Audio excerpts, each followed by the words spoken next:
Welcome to the Hawks Nest live stream show game day. Seahawks back at home against the Los Angeles Rams. Let's see if they can turn some of their recent fates around here, and losers of 4 of the last 5. But as we always know with these division games, anything can happen. Familiarity breeds both contempt and insight into your foe for knowing a little bit more about them than the average opponent they'll face. So let's see if maybe that can help our Seahawks out today. And yeah, we'll see where it goes. Hawks definitely in a very precipitous moment of the season. You lose the game. I don't know what John Steinerman's intention will be then tomorrow, or, as we lead into the trade deadline, one way or the other. If you win, you certainly feel a little bit better and like, okay, maybe we can, get somewhat hopeful on this, especially with then the return after the bye week of DK Metcalf and potentially Abraham Lucas, 2 guys that can both bring some pretty good impact at that point. So a lot swinging on this particular football game. I appreciate you tuning on here today. We've got our list of inactives today and a little bit of some surprises on this one. We first, of course, as I just said a moment ago, DK Metcalf will be inactive on this one, and giving him that extra time, understandable. You give him that bye week extra, why push it? Want to do what's smart for him in the long term. Nehemiah Pritchett, Travis Gibson, Sa'atoa Lumea, and then Christian Haynes is going to actually be inactive today. So, interesting there. Noah Fant, it will be made inactive. So AJ Barner fans, you're going to get a lot more of AJ Barner today. He's played very well for the Hawks, but he will be your number 1 guy out there today. You'll have Pharaoh Brown as your number 2 tight end. Miles Adams also inactive, not a surprise there. So maybe a couple surprises on there overall, but no super shocker. Ernest Jones is going to be playing with a little bit of a sore neck that popped up on him this past week on that side of it. Let's go through real quickly on the early morning action. We got, of course, the Jets were able to outlast the Texans on Thursday Night Football. The Ravens sandblasted the Broncos at home 41-10. The Panthers snuck a win out at the last second against the New Orleans Saints, putting the Saints to 2-7. And no doubt, I think the Saints after this game coming out will have to be thinking themselves to be in sell mode here. A guy like Chase Young will be moved. Not that we're in play for that, but just interesting enough. But the Panthers able to squeak one out there. The Commanders survived the Giants 27-22. The Chargers were able to play well against the Browns there on the road. 27-10, 10 a.m. game, 10 a.m. win for them as the Harbaugh has that Charger team playing pretty good football. It's not the prettiest of football. It's not going to get everybody excited, but it gets the job done. Bengals are able to row right around the Raiders, 41-24. Dolphins and Bills in a real exciting matchup in the early games. Bills get the win on a last-minute drive there, 32-27. The Falcons handled the Cowboys 27-21 as Dak Prescott goes down with a hamstring injury and had a little bit of a thing with his hand. And the Titans are able to beat the Patriots 20-17 in the battle of 2 teams going nowhere. And that is where your action's at on the early cast. Let's see where you guys are here. Just let me say hey to everybody on this. William Masapaka, hope you're doing well. Herbsat, good to see you. Sanchez, see Lord of Bravos. Hello. Monsoon, how you doing? Curtis, hello. Hope everyone's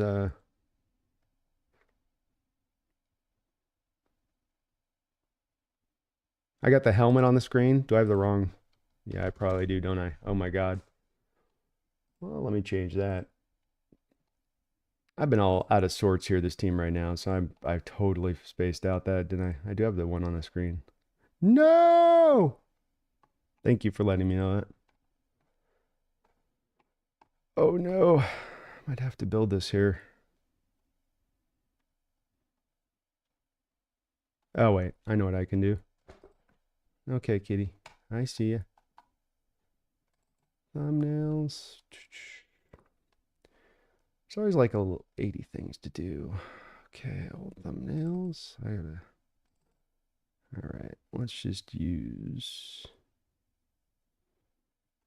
Bro.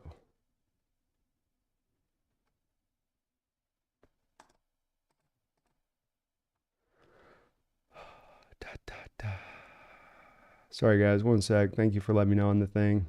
I don't probably have this one, do I? Ugh. God, dude.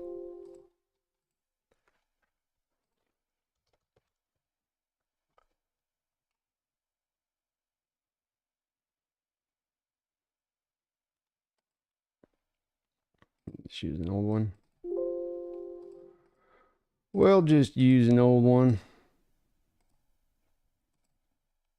God, I can't believe I spaced that out. It's that one thing you forget to do.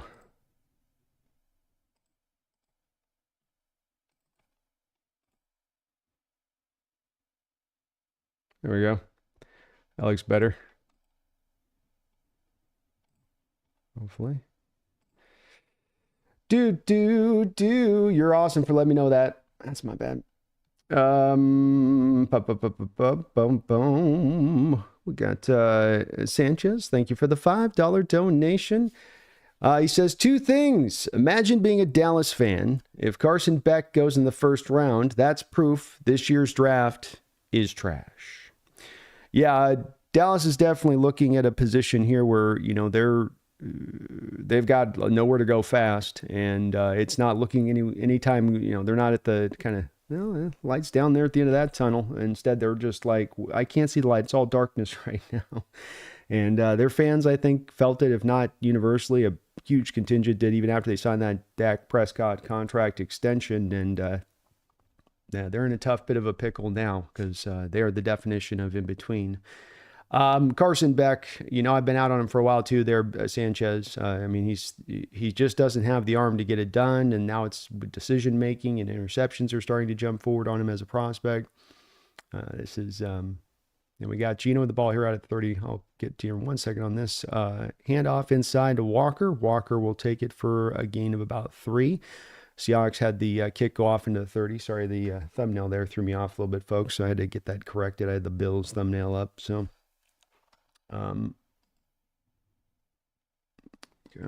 let's get the other thing up here so you guys can see what's going on here. All right, quick snap here on second down and a shotgun. Comes back down to Kenneth Walker again. Walker's going to reverse field, get out wide after the catch and up the football field. Nicely done by Kenneth Walker. He got in the middle of the football field, was able to reverse course towards the sideline, get around the linebacker to the edge, and then get his way up the football field quickly. George Fant out starting for the Seahawks at the right tackle position.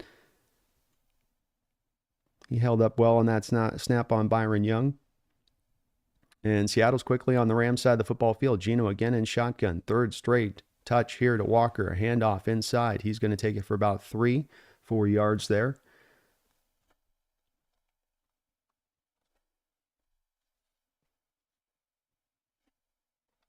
And I know we got a couple donuts. Bear with me 1 sec here. Action's fast.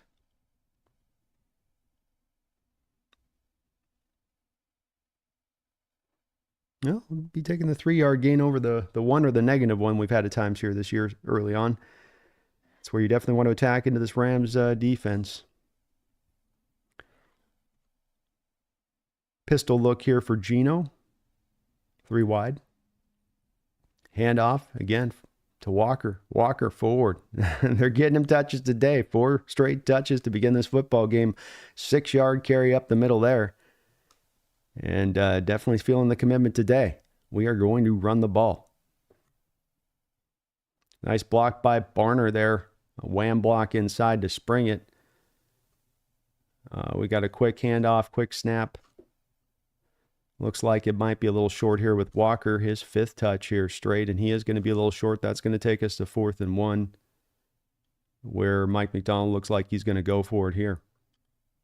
Seahawks tried to just run up to the line of scrimmage. They almost beat the camera and the broadcast unit there. Didn't quite work there. So 4th and a true 1 here.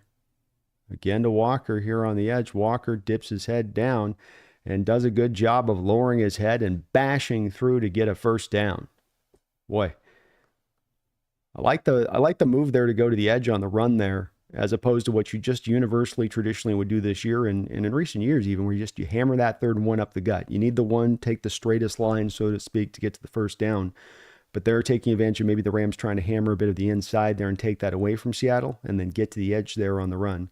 1st and 10 from the 37.5-yard line into the Rams territory after 6 straight touches. Walker will go over to the bench and catch a blow. Geno drops back to throw, throws it out to Charbonnet. Charbonnet's hit as soon as he catches it, does hold on. Don't know how he did it, but Cameron Curl, who's dealing a little bit of a knee injury, comes back out there and lays a nice stick. 2nd down and 9.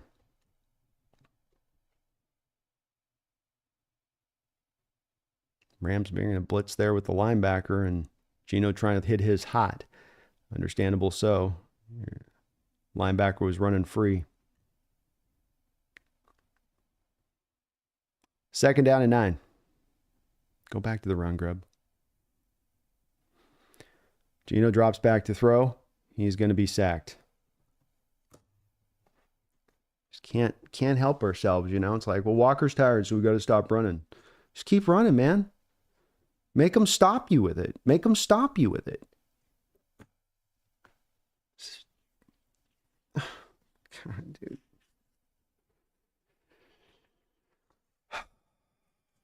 These passing coordinators just can't help themselves. They just don't want to run. It's like, you really make me run? I don't want to run. 3rd down and 13 for the Seahawks.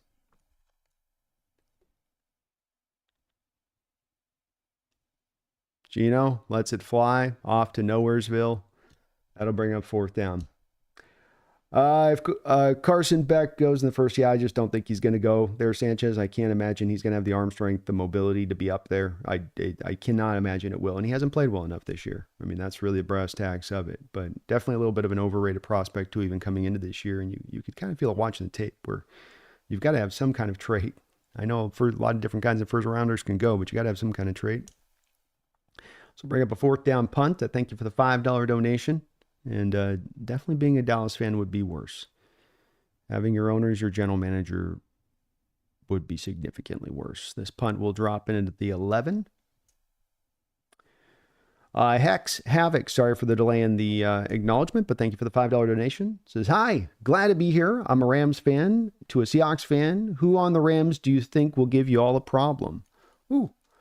Well, I think the biggest issue comes from the investment you guys have made into your offensive line here. When I look at kind of, everything with this Rams team right now, I was trying to check and see where you guys are coming in with a depth chart. You're in pretty good spot. I mean, you're still down to Velia, that's for sure. You'd be in better shape there, but Limmer's not played bad in there. Bruss, Dotson, Havenstein, you don't got no boom in this one either. So you're still a little bit light on that. I mean, Kyron Williams, I'd say maybe, but Stafford at the end of the day is a guy that just, if you don't make it hard on him and you make it easy on him and you don't have the ability to really get after it as far as rushing the passer, I think he's a guy that just sort of clips you. I don't think there's anybody defensively that's going to give us fits in this one, but I'd go between Hex, Stafford, who's just very capable. And, here's the thing, Hex, is if in this game from the Rams perspective, if they're able to run the ball and lean on that, and, if you keep to me Stafford in this game between 25 to 32 attempts, that's a game where the Rams have probably won with about a 90% probability. And so if we allow that to happen, that's kind of the biggest fear for me, because I think that's also going to be then an efficient Stafford, because he's not having to kind of carry the team on his back a bit through the game to make it happen, and they can be so balanced at that point. So I'd go to him, but we've had a hard time with running backs as well, and quality running backs we've had an issue with. So it's maybe a bit of a 50-50 split between those two, Hex. I appreciate the donation and checking out the channel. As a Rams fan, I'll try to give you some as unbiased play-by-play as I can, as is possible, maybe, perhaps. But thank you for the donation. Jeffrey Thistle, thank you for the $2 donation. It says, welcome to the race. Welcome to the race to the mid in the NFC West. maybe so, man. Maybe very much so.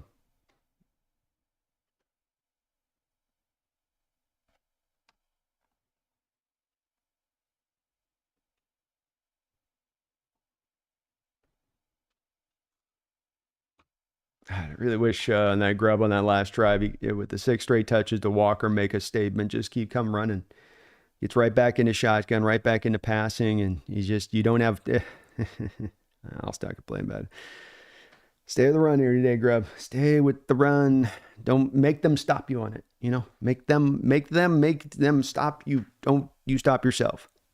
I know he's going, well, he had 3rd and 1. We stopped 4th and 1. I know, but you're moving. All right. 1st and 10. Play action pass here for Stafford. He's going to throw it underneath to Cooper Kupp. Both Puka and Kupp are starting today. Stafford gain of about 7 or 8 yards there.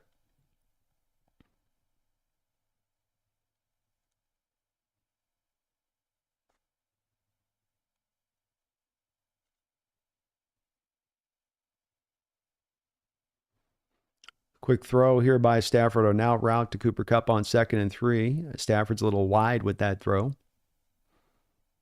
Maybe the Rams anticipating here a little bit that the Seahawks are going to be trying to stop the run here. With a couple of quick throws to begin things.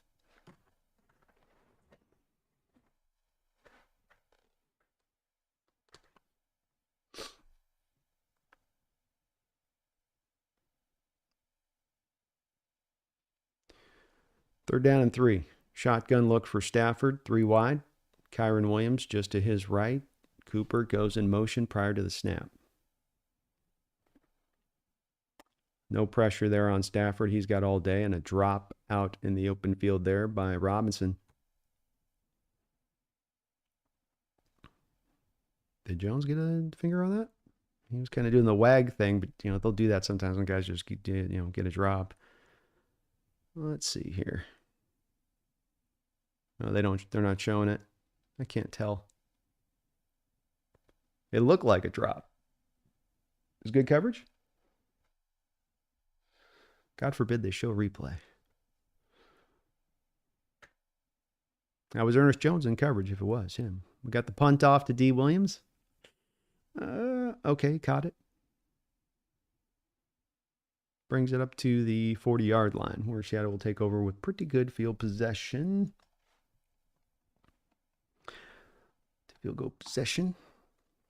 Megan, welcome back as a member of the channel. Good to see you in the house today. Able to get up.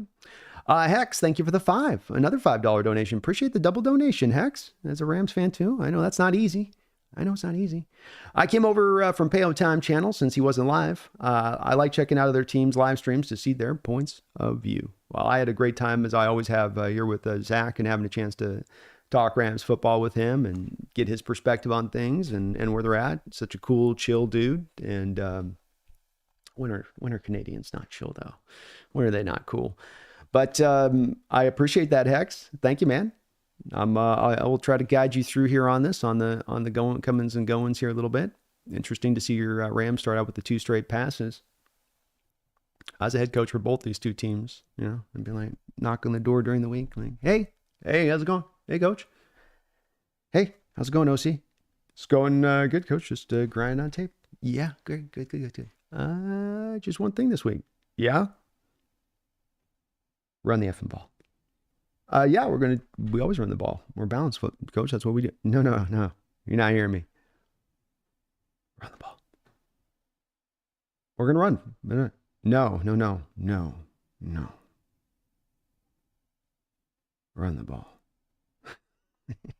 So you go, okay. That's where we need to be today. Both sides of the ball.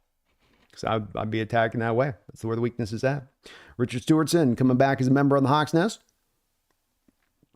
Richard, you are the man. I appreciate you for that. Also dropping a $5 donation out there. I believe that my man out there in England. Holding it down. Appreciate you, Richard. Always very kind of you. Man always comes in donating. Being very kind of that way. Megan has been a member for 34 months as a Hawks Nest member. She says, scoreboard B. Oh, thank you for reminding me that. I'm a little slow on the... I don't know what it is. This whole week I've been a little bit slow on the ball with this. I'm going to be a little slow today, folks. I'm going to be Forrest Gump. I'm going to get the scoreboard up slow. That's how I do it. It doesn't often go up very fast. All right, we got that sucker up. Thank you for that, Megan. And thank you for the 34 months as a Hawks Nest member. Sanchez, thank you for the $2 donation.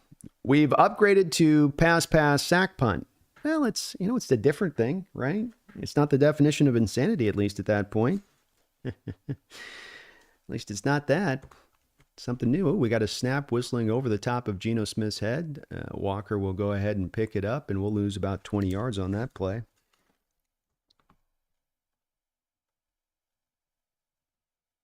Where have we seen that before?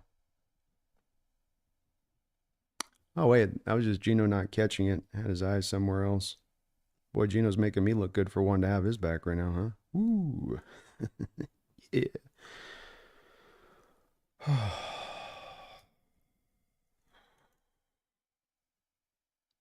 What is going on? 2nd and 31.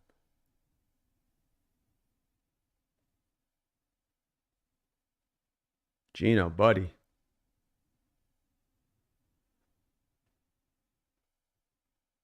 Jackson Smith and Jigba gets back about 25 yards of this back, the original line of scrimmage. Nice job by him there. Yeah, I think Geno just dropped that other one there. 3rd down and 9. Geno dropping back to pass. Come on. The ball is going to be intercepted after it bounces off of the hands of Jackson Smith and Jigba. And Jigba was not able to reel it in. It's a good pass. Geno's got to throw it in there with some mustard. And hard to hold on to those balls when we're coming in with that kind of gas. And bounced off Jackson's hands after he just made maybe one of his best plays of the year.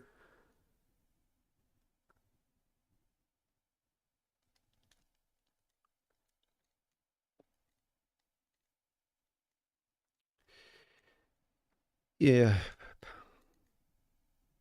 Straight to...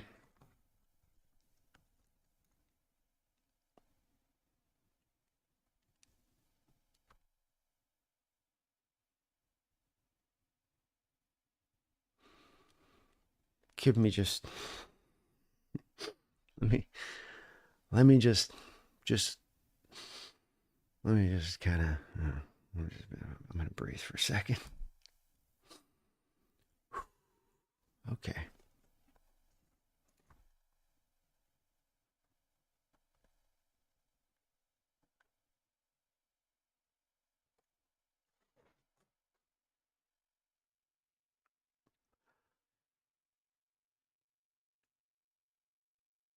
Even more Seahawks, thanks for the $2 donation. D. Williams, you have a backup punter. Don't screw it up. Yeah, you're not getting your bad end over ends today. You're going to get your true blue. Your true blue, the guy's just trying to hit it off as far as he can take it now. So should come in without that knuckleball kind of feel to it, maybe. Just catch the ball today. Don't return it another inch after you catch it. Fair catch everything. I won't deride you an inch. I won't knock you for a moment. But please, by God, just catch the punt. Michael Crane, thank you for subscribing. Michael Crane, I appreciate you for doing that. I knew Michael Crane back in the day, back in my youth. One of my childhood friends. I don't know if that's you, Michael Crane, but if it is, man, good to see you, brother. Thank you for subscribing. Joshua Carlisle, thank you for the $5 donation. Can we firmly rule out the possibility that our franchise has simply been cursed by some ancient god for our hubris? I think at this point, it's got to come back into play. I'm a man of science. I'm a man who will not often listen to the goings-on of occultic language. I will not play with that devil. But I can't deny, Joshua, no one can deny at this point that the situation has got out of hand. Something extraterrestrial is wrong here. I don't know if it's a ghost. I don't know if it's a curse. I don't know in God's name what's going on. But I'm starting to feel like we've got to put that more into the reality. I'm about to just don my shamanic garb and start speaking in tongues, Joshua.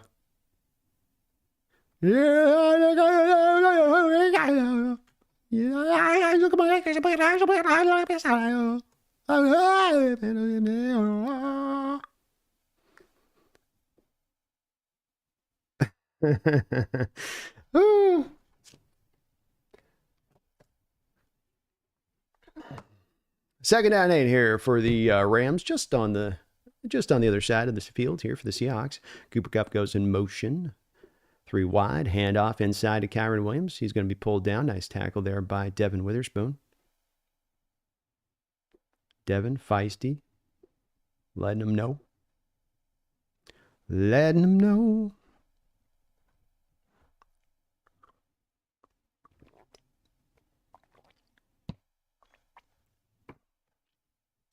Third down and 7.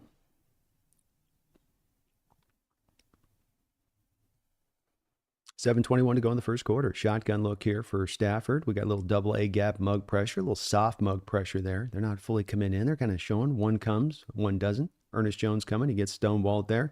Thrown up, and receiver bobbled it, but it looks like he might have reeled it in there. Robinson, nice gain down the field.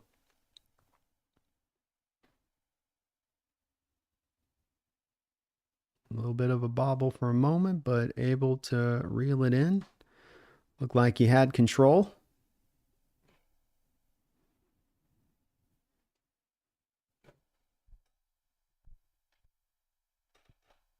First down and 10 for the Rams.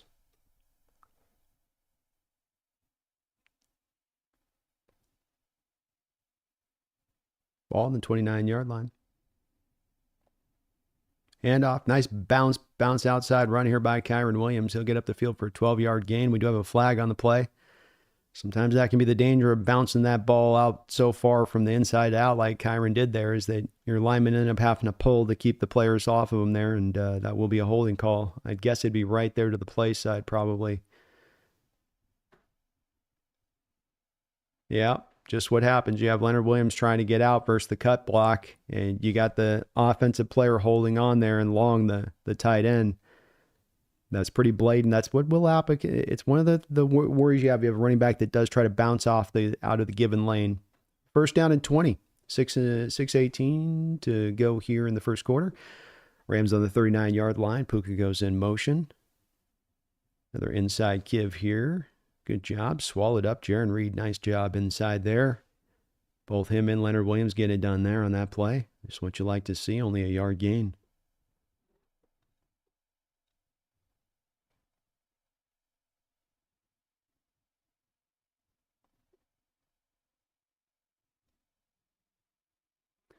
Second down, 19.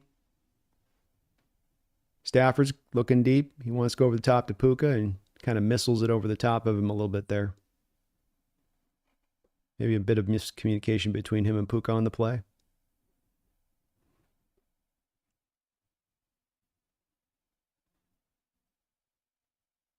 Ballsy, too. I'm going to go after trying to, okay. Trequel might have gotten away with a little bit of a soft tap there on some contact. That's an on the liner, but it's technically contact past 10 yards down the field there because they're running an out and up route there on Tariq, trying to get him to bite. Third down and 19. Stafford in shotgun, trips to the far side of the field. Seahawks are going to bring 5 here and a 6 late. And nice job. Pressure coming. Stafford feeling the pressure, getting him to back up. Boye Mafe there. You had Jones, though, where they're getting that 5-man look coming at him there. And Mafe from the inside. How about that? Mafe comes free and clear from the inside. We've seen him in that look, the Atlanta Falcon game, where he was able to cause the fumble on the strip sack of Kirk Cousins, and he was operating basically from the inside. You can call it a 3-tech, but he's sort of standing up. They call it a spinner roll when you're standing up over the top of that guard, like a 3-tech, but not with your hand in the dirt.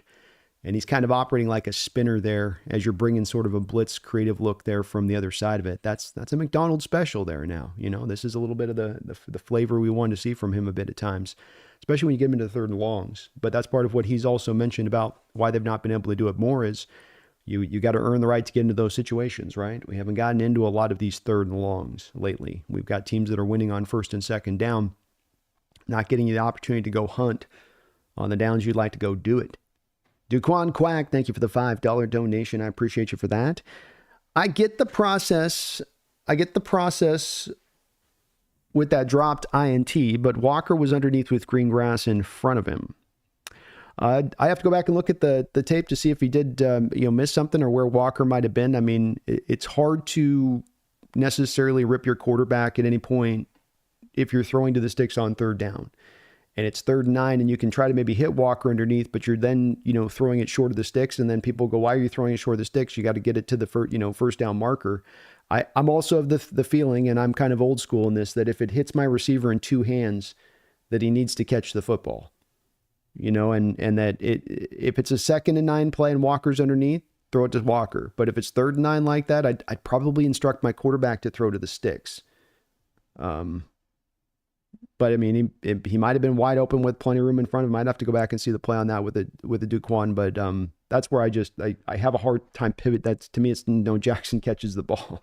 He's got to reel that thing in. Is it an easy catch? No, but you're catch the ball. That's 2 hands you got on it. Is it coming in hard? Sure, yeah. Catch it. That's your professional. That's what you do. I know it's not easy, but that's, I have a hard time on that. But I'm not saying Geno's playing great either necessarily on it. So I mean, that snap looked like he just kind of decided to look this way when the snap was coming here and think he can catch it. That's not going to happen. Ender, thank you for the $20 donation. Ender, very kind of you, brother. Appreciate you for that. You guys are always amazing on your guys' support and donations. It's absolutely unbelievable. Thank you, Ender. I appreciate you for that. Very, very kind of you. He says, let's go Seahawks. Let's go Hawks Nest. Let's go Orange Kitty. You got to let go.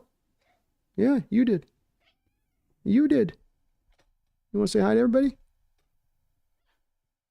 Say, go Hawks. Can I get a go Hawks? Go Hawks. Go Hawks. Go Hawks. All right. All right, then. Thank you, though, Ender. You're awesome, man. Shotgun handoff in here to Walker. He's going to take this up inside for a gain of about 5 or 6 yards. Ender, you're too kind, man. Thank you for that $20 donation. Duquan, you're awesome as well. Richard Stewardson with another $2 donation. Richard's dropped a multiple donos today. Thank you for that, Richard. Appreciate you, man. Empty look here for Seattle after a 7-yard run, as one does. Geno cannot get a free play, can he? I think he got a guy to jump off sides, it looked like. I don't think that's on us. Geno's trying to get that free snap, man, and the officials keep blowing it dead. He can't get that freebie.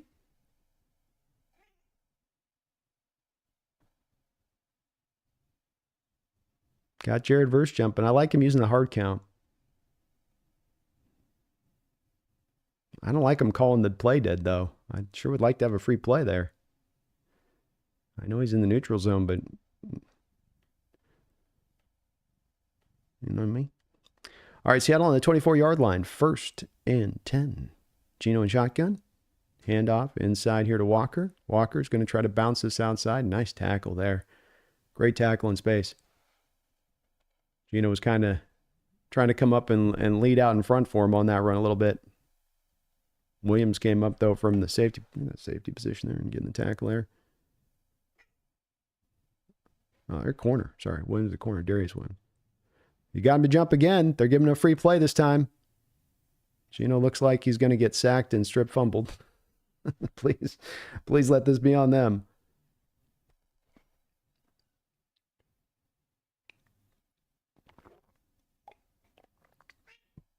Well, we got a free play there, and it didn't work out so well.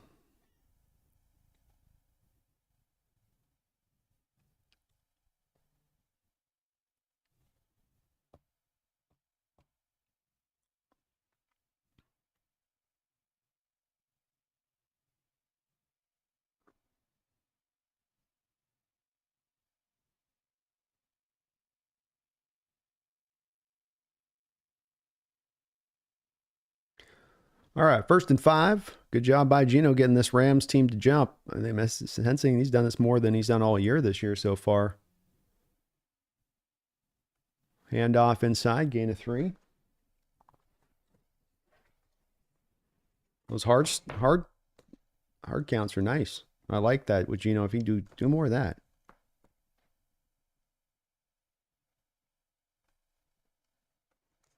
Third down and 3.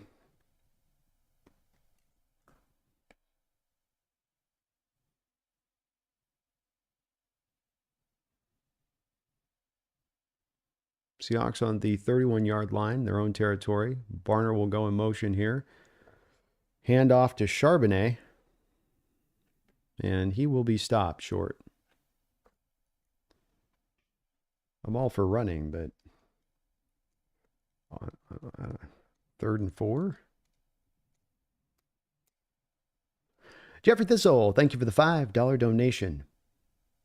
Remember when you actually had to have gifted hands to play wide receiver in the NFL? Now they wear rubber gloves. Don't accept excuses for drops. Yeah, I'm a guy that came up that way, and that's how it was always told and taught to me, and that's when guys didn't have gloves. I mean, hell, it's back in the era, the guy that's over my shoulder here, he was barehanded. He never wore gloves in his career. And I do think these gloves sometimes help these guys out and give them a little bit of the training wheels, even past when you should have the training wheels a little bit. And you don't see him, as you see him there, it's like, he's not able to turn the hands over and catch the ball out here. And instead, you see him doing this move where he's trying to come up and cradle it. And why you're trying to cradle it, it's because you don't trust your hands turned over to catch it, plucking it out away from your body. And to me, it's a little bit of a symptom there of a guy who doesn't trust his hands exactly who does that type of stuff. And it's not to say he's got bad hands, but just, it's the difference between a guy that can trust his hands and go up there and pluck it out of the sky and the guy that's got to jump up and try to cradle it so he can use his body to bring the ball in.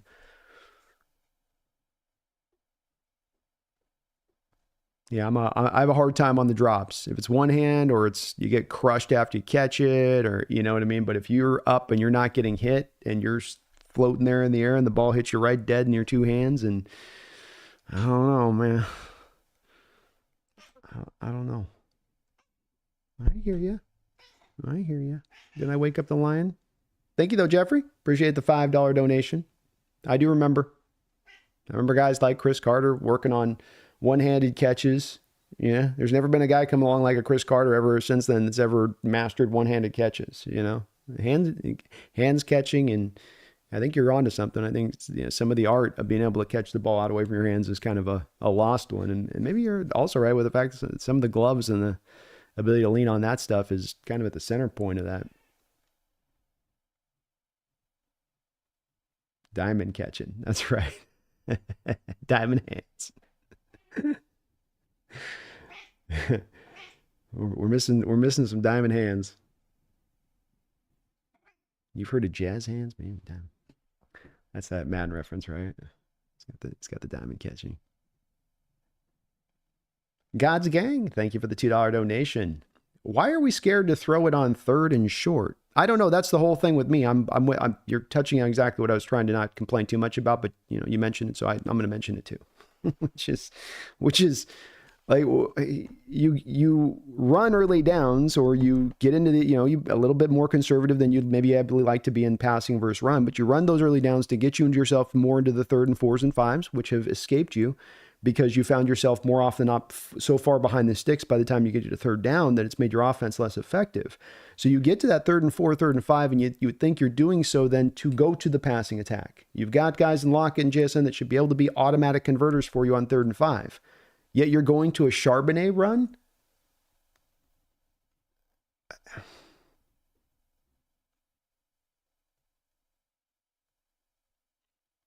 All right, so after a nice punt by Dixon, which has the Rams set up at the 21-yard line in their own territory, they're going to hand off here to Blake Corum with the carry, and he's going to go nowhere.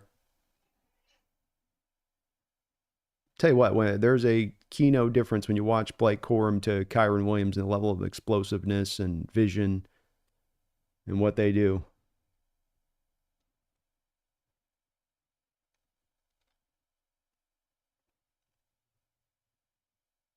And that looked like, was that Roy Robertson Harris there? Made the play in the backfield. A little TFL for Roy Robertson Harris. Let's go, Roy. Let's go, Roy. A little bit of a pressure look here on Stafford. We got a bunch of guys up around the line of scrimmage. They're going full blitz. Stafford finds Cooper Kupp down low for about a gain of 4 or 5. Yeah, 5 or 6, actually. Let's not shortchange him. Willingness to run a little bit of pressure here by Seattle on the play. Stafford will take note of that.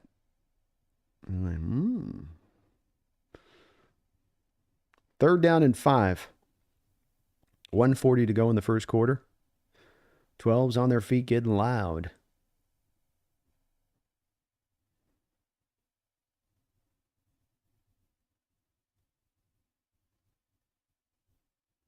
Stafford dropping back to pass. He is under pressure. Leonard Williams causing the pressure, and it's tried to make sure they didn't catch the ball. Cup kind of came up that low key. It looks like Stafford wasn't able to step into this throw, and that's because Leonard Williams, he tried to sidearm this from the, and that's because Leonard Williams cleared up in there. Nice job by Leonard Williams. Leonard Williams getting the pressure, if I can speak right. Leonard flashing early in this game. This will set the Rams up for a punt.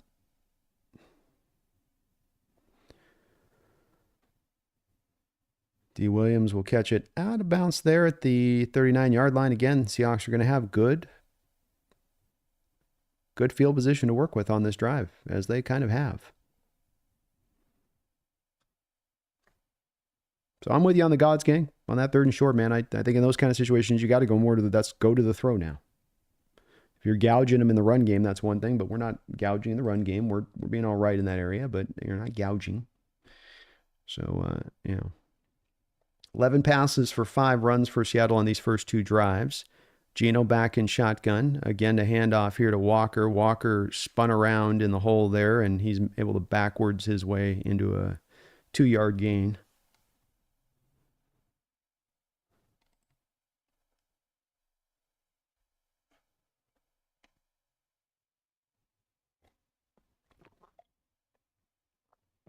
Empty look here for Geno and the boys.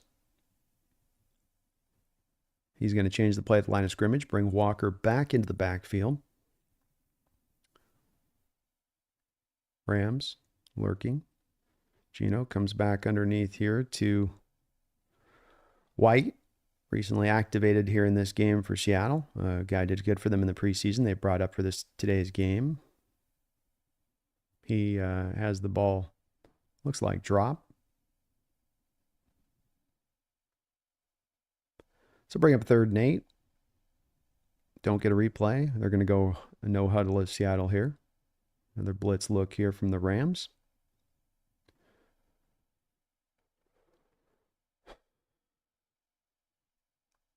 39 seconds to go in this first quarter. Geno's going to change the play at the line of scrimmage. He's got 3 seconds here on the play clock. Rams again showing blitz. They're going to not really bring it, kind of drop out of it.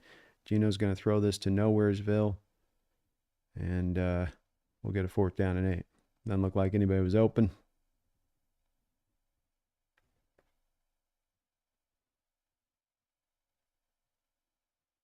Another good stop by the Rams defense. Megan, thank you for the $2 donation. D is keeping me in fantasy. I'll have to watch the Kraken. Well, they're doing what they can here. I don't know how long they can last holding up if the offense ain't going to get anything done on the other side of that there, Megan. But good to hear that you're benefiting off the Hawks defense with this performance at least. I got a punt down to the 9-yard line. Michael Dixon once again. And Chenault down there to grab the punt returner and throw him to the ground to the 9-yard line. Once again, giving the Rams a very long field, as Dixon's done already in this game. William Leonard, thank you for the $5 donation. William says, my kid played in his league's flag football Super Bowl today, and they won. His team was the Rams, and they played the Seahawks. Oh, no. Congrats, Roland. Well, congrats to Roland. Congrats to your son's team on the Super Bowl victory. And hopefully he was able to go out there and have his impact out there. Hopefully it was not a harbinger for this game and our Hawks and the Rams, man. Hopefully it's only in the little leagues, the Pee Wee leagues, that this is occurring. Please, God, let that be the case. Thanks for the $5 dono, though. I appreciate you, William. 1st and 10 here, 25 seconds to go in the first quarter. Play action pass by Stafford. He rolls to his right. He's going to find his man Robinson underneath for a gain of about 12 yards. Julian Love comes up and chops him down. And that'll be a first down and probably the final play here. Stafford's going to try to maybe run a little bit or no huddle hurry up here if he can get it off.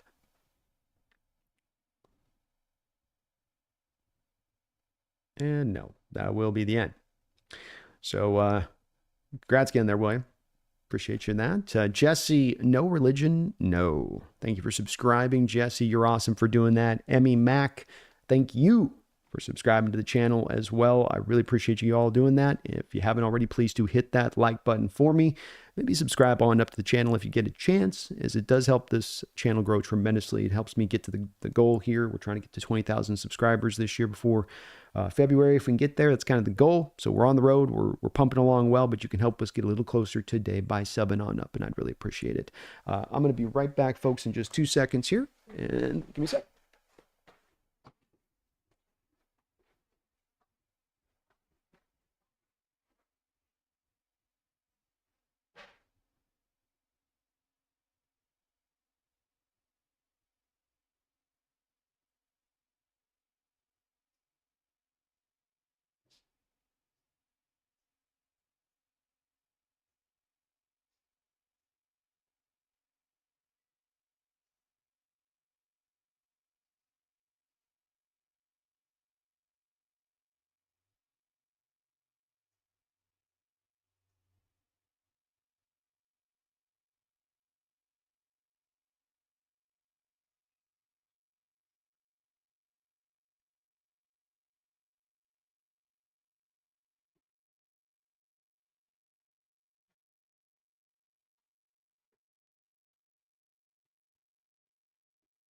Do.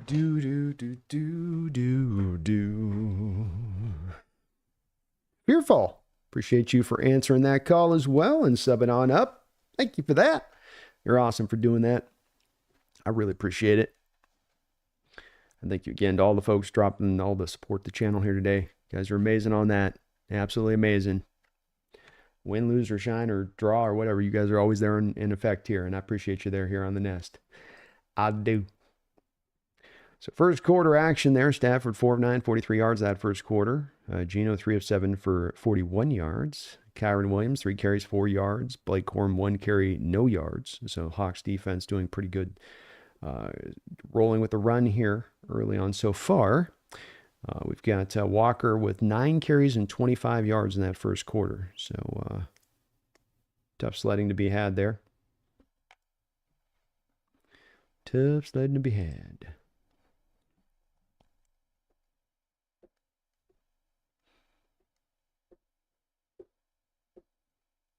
First down and 10.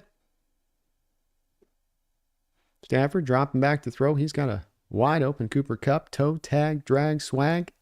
Oh, we got 2 different official calls down there. One saying no, one saying yeah. Looked like he dragged the toe. Looked like we got toe, tag, drag, swag. And indeed we did. That's a catch, folks. That is a catch. Randall McDaniel, thank you for the $20 donation. I think they are changing this to a catch. You had 2 officials disagreeing. One saying no, one saying yay. That was like the Hail Mary. I say no, I say yes. And you will listen to me. I have seniority. I saw the toe tag drag swag. You did not. Look at that beard. Don't challenge it, Mike. Don't challenge it, Mike.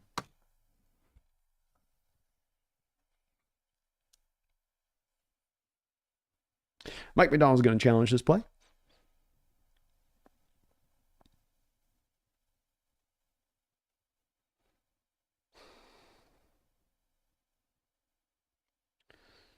So you can imagine if I saw it live and called it a catch, I'm probably not going to like this challenge too much.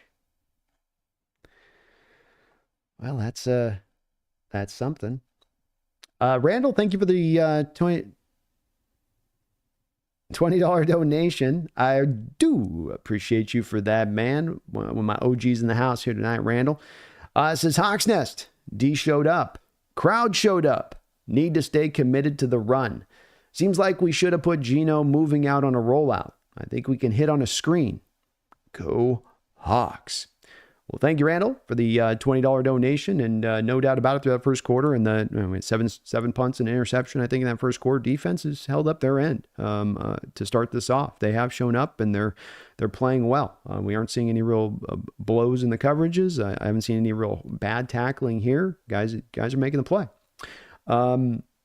It's good to hear the crowd showing up. It's always hard to tell because I got this thing on silent here when I'm watching it, so I'm never quite sure how louder it isn't in there. But that's good to hear that they're coming to play with it. And I do like the commitment from Grubb early on there, in that first quarter. And I wouldn't pick it a lot, even though it wasn't super effective in the overall grandstand outside of kind of two moments, really. The Charbonnet run on 3rd and 5, and then you've got 6 straight touches to Walker there, and then you decide to start to get pass happy there on that side of the field. And that would have been a moment I would have been more like, hey, let's just keep kind of pushing this down on the Rams, throwing it down and going down their throat on this with the running game. Go to Charbonnet now. That's why you got, if he's Walker's tapped there, then go to Charbonnet and have him run a few there on that. But they, other than that, I don't mind it at all, Randall. I'm okay with it. You're going to, and then to your point on the screen, you got to manufacture some stuff. This is, again, a game where I'd say a Laviska Shenault would be great to see him worked on some manufactured stuff. Look at your offense right now. You're averaging 3 yards a carry. You're not able to pass the ball, but barely, kind of at all.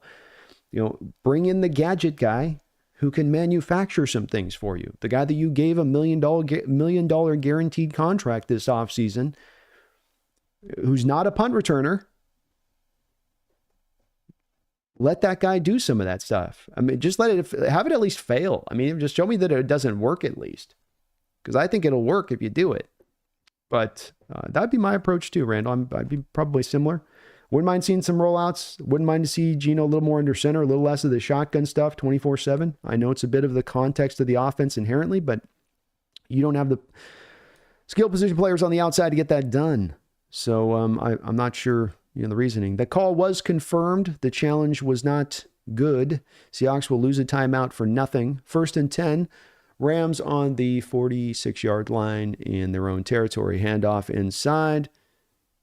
Nice job by Ernest Jones, sifting through traffic to take down Kyron Williams for a gain of only 3. H. Van, thank you for subscribing to the channel and answering that call. H. Van, I appreciate you for that. Welcome aboard, Randall. Thank you for that awesome $20 donation. Ernest last week had 15 tackles on 76 defensive snaps.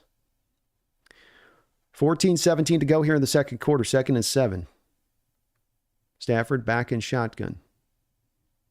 A little bit of uncertainty between the receiving core of the Rams here prior to the snap. Late blitz here by Seattle. They're going to bring it around. Job out there in coverage on Puka Nacua, and Nacua not able to get his head around, kind of some hand fighting between Nacua and Job there up the field off the jump, and he couldn't quite get his head turned around there to get that ball, get his hands on the ball. Good job by Job in coverage.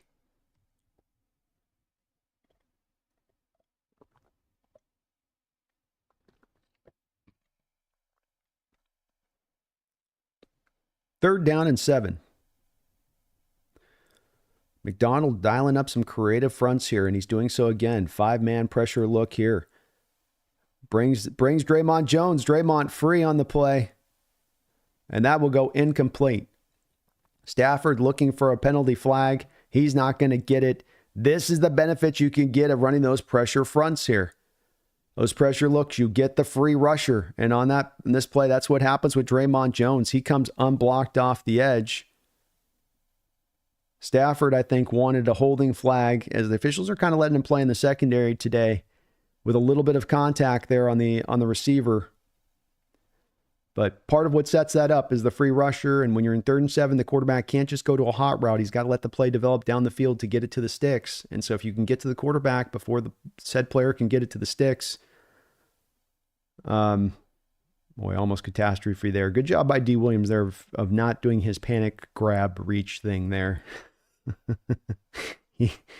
Very good on him not to do that there. The thing got a little weird with the blocker down the field on the punt return, and he just kind of stepped away from it. And we've seen in recent weeks with him at times in the Niners and last week even, where he'll just kind of put a wayward hand out there and be like, I'll just maybe stick my hand out to this bouncing ball that's wildly away from me. See what happens.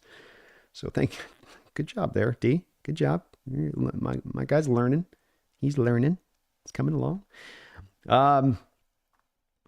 So good job by the defense, though. Props to them. That's a nice defensive stance here against a very capable Rams attack here today that has Puka, that has Cooper Kupp. You got to definitely give them a bit of like, okay, you guys are they're doing what they can for this offense today. Grabbing this offense, got to find some things now here. Let's get a drive going. Let's start eating some of the second quarter clock. Let's find some balance.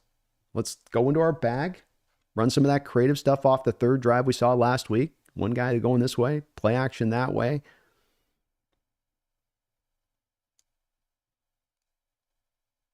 I maintain we should be going to those tunnel screens like 10 times a game, especially to our running backs. It's so effective. Richard Stewartson with another $2 dono. Richard, man, thank you for all your support today, brother. I really do appreciate you for that, brother. You're awesome. You guys are just unbelievable. Jeffrey, thank you for the $2 donation. He says, like I said, welcome to the race to mid NFC West.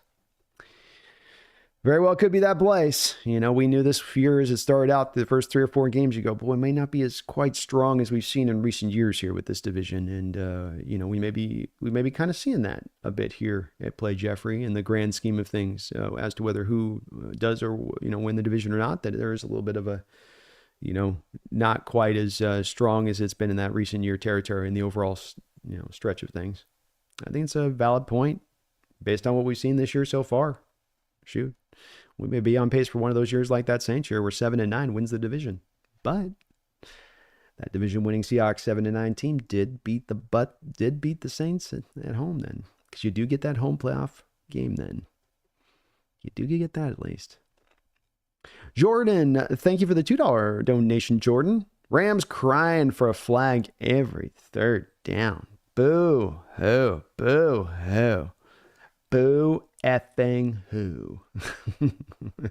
Yeah, they're wanting the officials to play. But look, the officials have kind of set this model, and we can't be mad on it on the other side of it, too, if they let this Rams secondary play with some physicality out there, because that seems to be the modus operandi on the day here for the officials. Yeah. A play action pass for Geno on first down. He's looking. He's going to be sacked.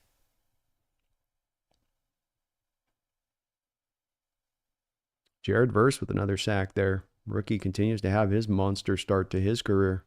Charles Cross got him with a push-pull. Zach Charbonnet with a weak-ass help on the chip. Man, they had Charbonnet over there to try to help, and Charbonnet just basically got completely just turned around. I don't know what Charbonnet's doing there on that play. Good push-pull by Jared Verse there. Pushes up on Cross, pull down, get around him, and then he just kind of shifted right around. All right, we got a screenplay here to Charbonnet with some room to work with. Charbonnet up the field, cuts up field, still on his feet, down to the 30-yard line. First down, Seahawks. I told you, tunnel screens, baby. Tunnel screens, baby. I said 8 or 9 of them a game. Just run this right now. This thing's working. I want tunnel effing screens. If it's working, it's working. That's all I got to say. Nice job by Charbonnet after the run there. Getting upfield, cutting it back across the grain there. Extend that run out a bit. But maybe a shot in the arm here, hopefully, for this offense. 1st and 10. Geno, shotgun. Hand off to Walker. Walker shoots up inside there. Gets a gain of about 5 before he's pulled down from behind. We do have a flag on the play. Holding Seattle. This will take him back 10 yards on the play. Laken Tomlinson with the hold.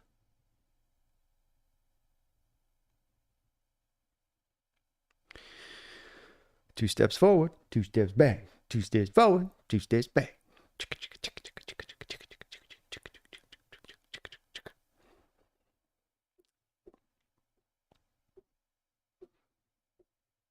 12:08 to go in the second quarter. 1st and 20 for the Seahawks. Set up from the 20-yard line in their own territory. Hand off here to Walker. Walker still on his feet, pushing his way for a gain of 10. Nice run by Walker.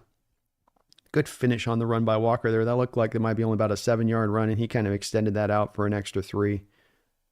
2nd down and 10. I guess, yeah. Gino's going to change the play here after running a little up tempo here and getting a feel for what the Rams are doing. He's going to be back in shotgun here with an empty look.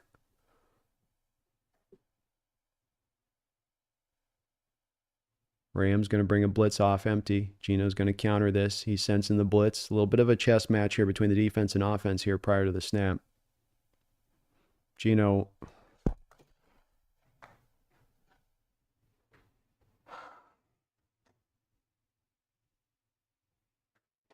Oh! My eyes, they burn.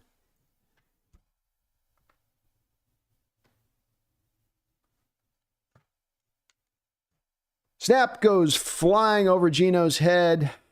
He had a chance to get hands up. He's expecting the snap to be lower. The snap is higher than it should be. Snapping the ball. Snapping the football continues to be a problem for the Seattle Seahawks. Catching 3rd and 33.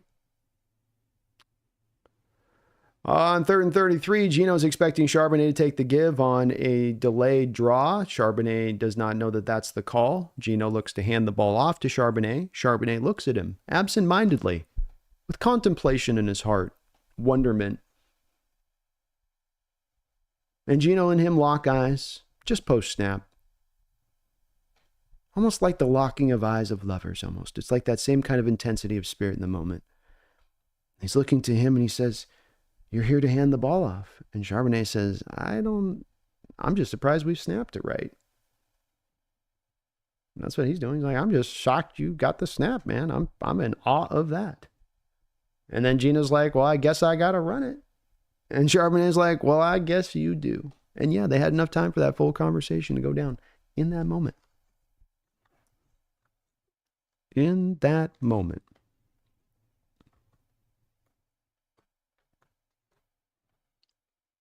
Fourth down and 30.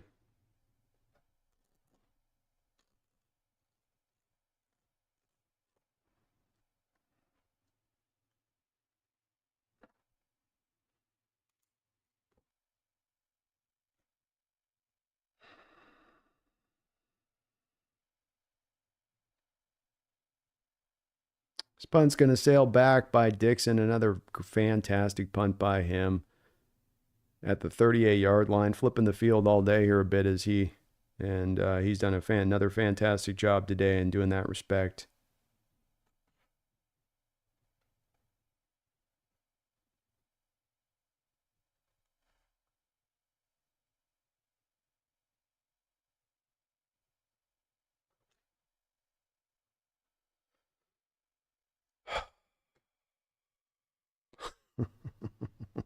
Woohoo. Ooh. William Leonard, thank you for the $2 donation. Says, do we call this game the Toilet Bowl or the Dummy Bowl? Yeah, Toilet Bowl might have a little bit more of the ring to it. We're going to call it we call it the Frat Toilet Bowl, right? Because you just reference toilet bowl. It's like, is it a clean toilet bowl? Is it a dirty toilet bowl? You go, it's the frat toilet bowl. Because you all know it. There's not a toilet in the country of America in a frat that's clean right now. Past like what their rush weeks when they have all the young kids out there clean. It's like, that's probably the one time it gets clean. So we're going to call it the Frat Toilet Bowl. Sigma Phi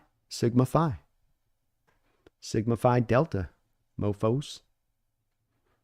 Sigma Phi Delta. Hex Havoc, thank you for the $2 donation. I feel like we're watching a chess match. I certainly feel like that on the offense and defense, and Mike McDonald doing a little bit more, flourishes today than I think we've seen from him, especially early in games at times, in dealing with Stafford and not making this easy for him today, Hex, to your point. And it's definitely on that side of the ball, very much that's what's going on. I don't know if it's as much that with the offensive side of the ball here to me. I mean, we're just, shooting ourselves in the foot is the best way I can put it here. We cannot get out of our own way at times. And that's in general as a football team. The defense has done a good job of not having that happen today, but the offense has certainly made this a part of what they're going to do. And you just continue to go down the line of things, of different people that you can go to. Jackson Smith dropping a ball in a key third down. The snap issue. Geno not having his hands in the right place on the snap. Charbonnet not knowing when it's a run play versus when it's a pass. It kind of becomes a litany of things even early in a game that you go to and go, man, just these are things that you can control, and these are things that you can manage, and things that shouldn't necessarily be controlling. I can't believe that snapping the football and catching the ball are two things sort of a bit of the centerpiece of our offensive problems here. I think we've had 2 drops today. We can't snap the ball and we can't catch it. It's going to be hard to win if you're going that way. And I do feel like the defense has done some yeoman work here, Hex, but we're playing with fire. Expect them just to kind of hang in here all day against the Stafford attack, which is fully capable of putting points up on the board. And they're starting to probably figure out bit by bit, little by little, what McDonald's doing to them today. We got to throw out here into the flat. That'll be caught for a gain of about 4 or 5 yards. But thank you, Hex. Appreciate the $2 donation. And definitely, I'm feeling that on the defensive side. Definitely feeling that on the defensive side for sure.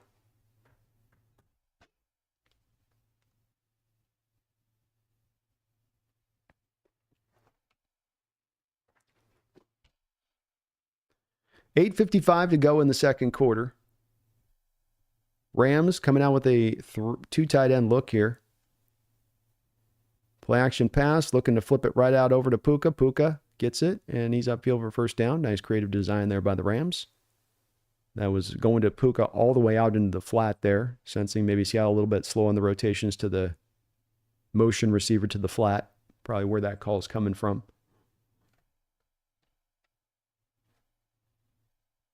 And I know I got some donos here. Bear with me, folks. 1 sec here.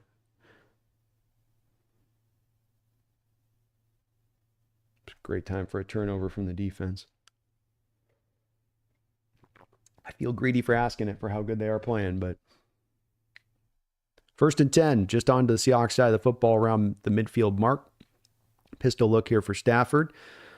A little rub route combination run there to the edge, and that'll be a gain of about 5 yards there.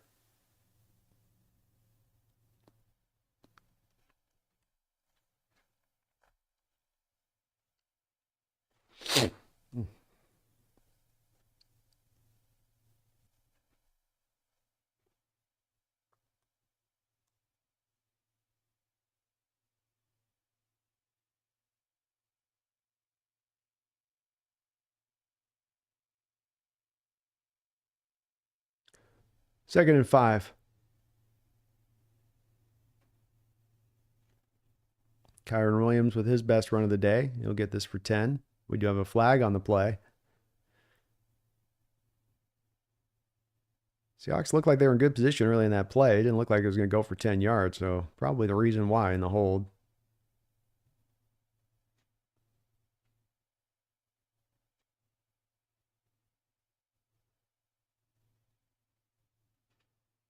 Yeah, same kind of thing. You got a player trying to get outside, Witherspoon being, I think, held up there a little bit. You got to release once that, it's like the quarterback when he breaks the pocket, you got to release the player. It's hard for the blocker to do that because they're blocking thinking it's an inside run. But then you have to release off with your hands once that runner goes by your outside shoulder, and it's kind of a timing thing. If you hold on for even a little bit too long, it's too much for the officials. 2nd down and 14. Puka goes in motion prior to the snap. Stafford's looking for Puka. Is going to come back to Cooper Kupp. Cooper Kupp with the catch and up the field for 20 yards, first down.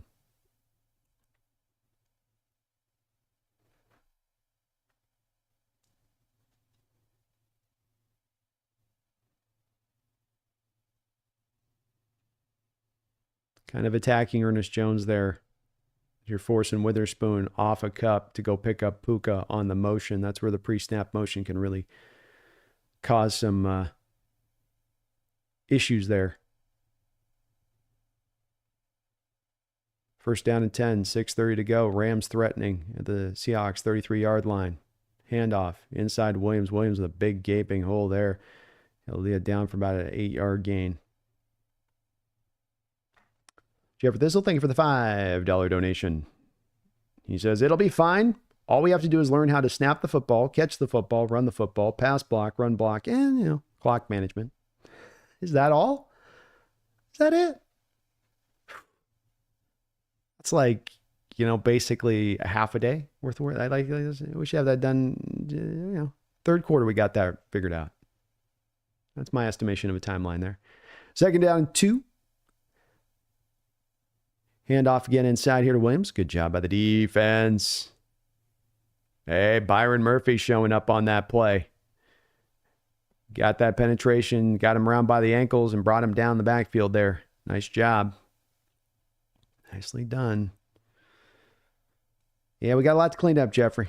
We got a lot of things we need to be cleaning up for both now and into the future. All right, so big play here. The clock ticking down towards 5 minutes to go in the second quarter. You've got a 3rd and 2. Rams knocking on the door. 1 of 5 on third downs today. Seahawks 0 of 6. Back in shotgun to Stafford. He's going to throw here on this play. Looking for Kupp. Hits Kupp on the out route there all day long. I think you got Kupp matched up on Dotson there. Another mismatch drawn up there where you end up with Dotson on. Yeah. And you're running the flood zone concepts that McVay's so famous for there. That's what you see, where you run that first player through and he just creates the traffic jam there at where everybody's trying to converge on the player they want to get to covering. Doesn't work. Seen some very good adjustments here from McVay on this drive. First down and 10. Seahawks bringing a blitz.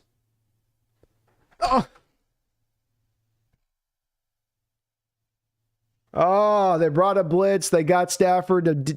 you got to catch those balls. They brought a blitz. The blitz got Stafford to throw off his back foot. Ernest Jones right there in coverage. He's got a gift-wrapped interception in his hands, and he just drops it.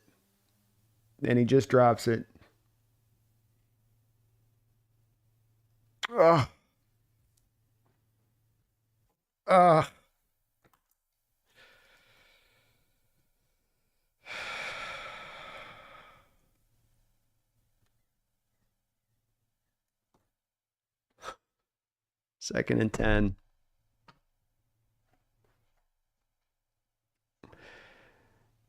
Stafford under pressure. Throws it a little bit wild there of Kyren Williams. He had Kyren Williams out there after he broke the pocket and just threw a little bit wide of him there. This is going to bring up a 3rd and 10. Leonard Williams and Derek Hall both able to create some pressure on the play. Stafford able to do a good job of navigating through it, though. Hall just kind of flew right past him. Nice job by Jaron Reed to get up in there and keep Stafford forced to kind of get that ball out. 3rd down and 10, the 12th men up on their feet. Stafford and shotgun. 4-man look front from the Seahawks. We got a fumble. I think he picked the ball back up. I think it's a bad snap there. Is that what happened? Sorry, I need another look at this play. Yeah, bad snap. So it's not just us. It's not just us. A dangerous play there where Leonard Williams almost able to knock the fumble out there too after that. So a field goal attempt, 38-yarder here for Joshua Carty.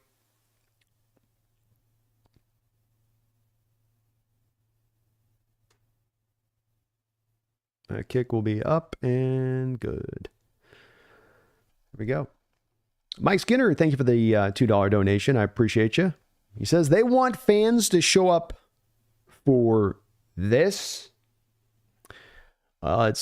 It does get hard when you tell your fans, okay, you're gonna just to kind of piggyback that on Jeffrey's deal, you're gonna say, hey fans, we want you to come in here and you're gonna watch a team that can't snap a football right, that can't catch the ball, that can't run block, that can't pass protect really. And defenses at least made this a game that's a lot funner to watch because of it, as was said by Hex, that the chess match that exists there. But the fact that there's so much that happens to you seemingly at times on this football team that's not necessarily driven by the opponent, but that's just driven by your self-inflicted own mistakes. And it does make it, harder to watch for people at times, and harder for people to be connected to the process and on it. Because it isn't just a matter of we're playing, we're not a winning team, we're losing. It's that we're playing a real bad version of football. And this offense has been painful to watch this half. I mean, no DK Metcalf, and this thing has fallen into a shell of itself, and it really shouldn't. I love DK, and he drives this offense, but this shouldn't be this bad to where you can't do anything.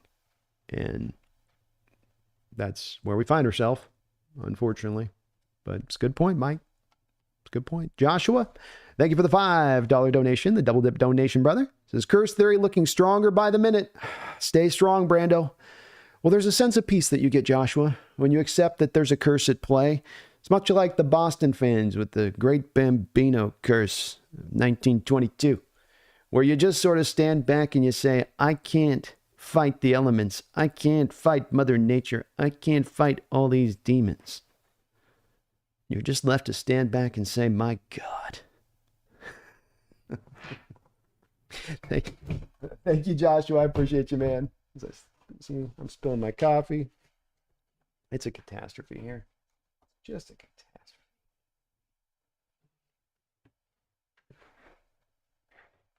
But I'm saying, man, you're onto something with this curse theory thing. When you try to use science to explain everything else away, what they say when you've exhausted every possible feasible application, then you need to start considering the impossible. I think that it said something like that, Joshua. That might not be note for note how the whole quote goes, but it's along those lines. Somewhere along those lines. Oh, that's kind of cool. They're showing 3-0 Rams, 3:31 to go. Seahawks have both 2 timeouts. They used one of theirs on a challenge that, yeah, you know what I mean? You know what I mean? But thank you, Joshua. I'll be strong here. Marty McFly, thank you for the $12 donation, Marty. It says, this is making me regret buying tickets for my first ever game on the 24th against the Cardinals at home. They better fix this shit by then, and not going would be like throwing away $1,000. I get you. It's like what people are saying below on this a bit, Marty, where it's like, and let me touch back on your dono with that 1 second here. So we got shotgun here for Gino. Looks like they're going to bring a 5-man blitz here. Seahawks pick it up. Gino finding Tyler Lockett over the middle for a gain of 12 yards. Nicely done. There we go.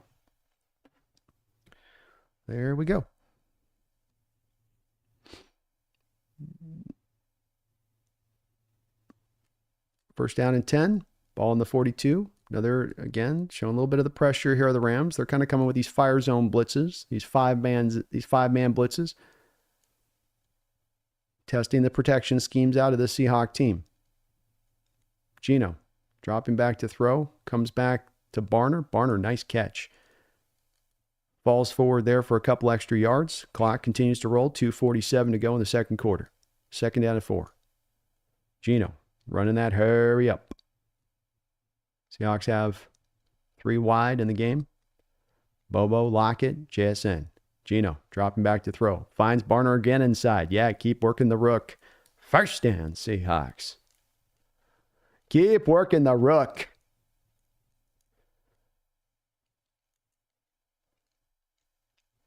Take with the give, Gino. You got plenty of time here, buddy. 2:14. Seahawks on the 46-yard line in Rams territory.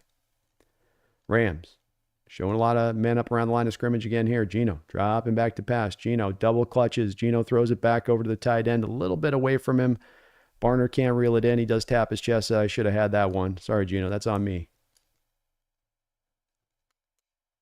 Gino able to get that throw off just before the 2-minute warning here.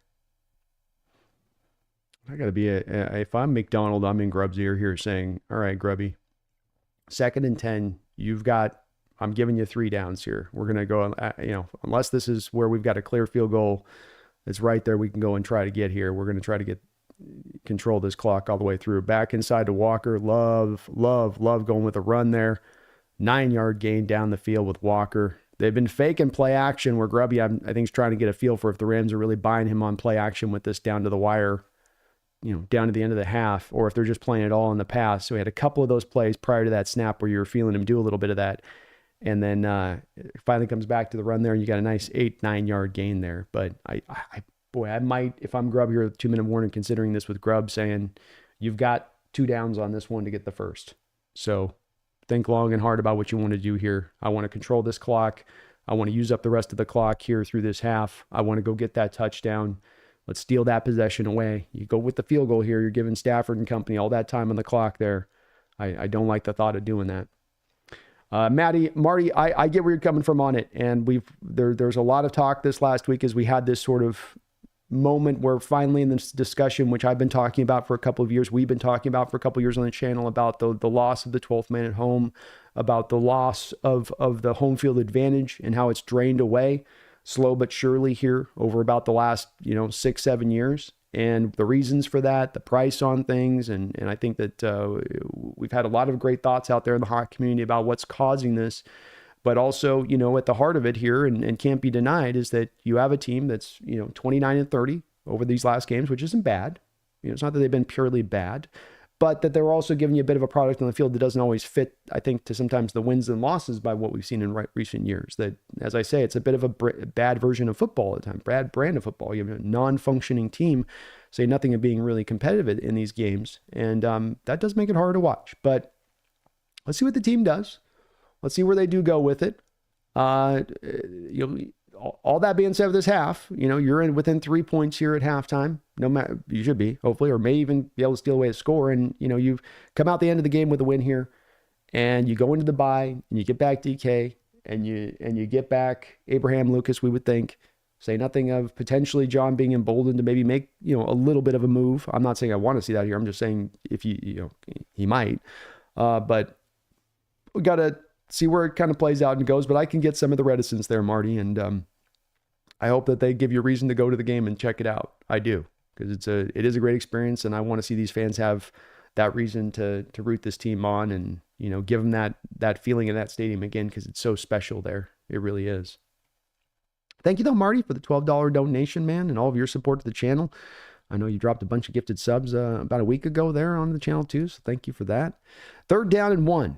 1:56 to go in the second quarter. Gino's going to come out under center. We got a little bit of a fullback look with Brady Russell as your fullback here. I like that. Handoff here to Walker. Let's go. 1st down. Walker got sat down on a guy, stood back up, and went for a couple more yards. He's the king of getting flipped over, of turning this way, going back that way. You swear he's on the ground, and he has like a haphazard hand that he's like kept to keep his feet, and then gets himself a couple extra yards. He's got some insane balance. If I did that, I think my elbow ligament would snap. It would fray and burst. 1st and 10. Gino dropping back to throw. Pressure. Throws it back to Barner here. Barner has the ball bounce off of his chest. Another drop this half for the Seahawks. That's at least their 3rd or 4th one this half.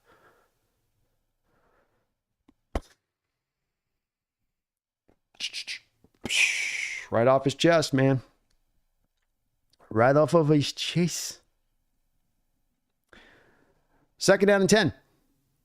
Gino working with 1:17 to go here in the second quarter. He is on the 34-yard line here. Handoff to Walker. Walker.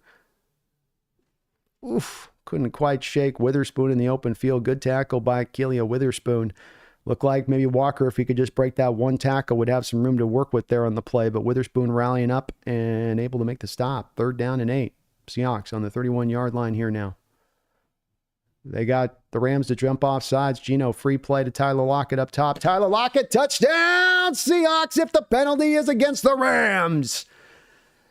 Gino, he has been good with it all day today. Hard counted the S out of the Rams on that one, and then went right up top to Tyler. Wasted no time. Said, okay, I got my free play. I'm taking the 9. I'm taking the 9, baby. I'm taking the 9. Touchdown, Seahawks. That is an offsides on the Rams. Geno Smith channeling his inner Aaron Rodgers.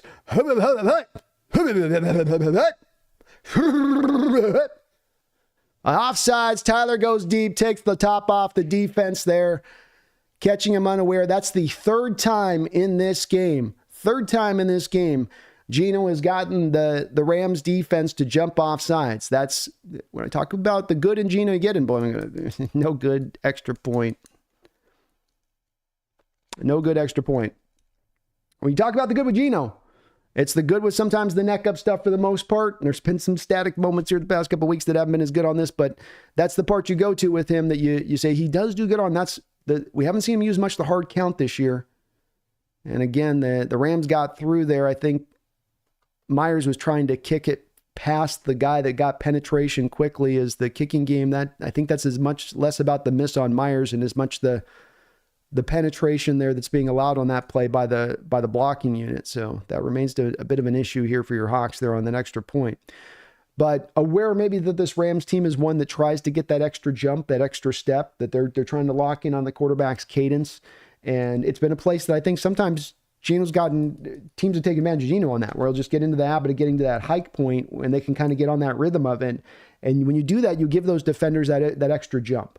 You really do. But you can also take advantage of it with them when you make them do it, when you know they're doing it like that, and hard count them, because you get a free play like that and you can attack, no price of admission deep. It gets intercepted, it gets knocked away, it's anything but a touchdown, it doesn't matter, it's a free play.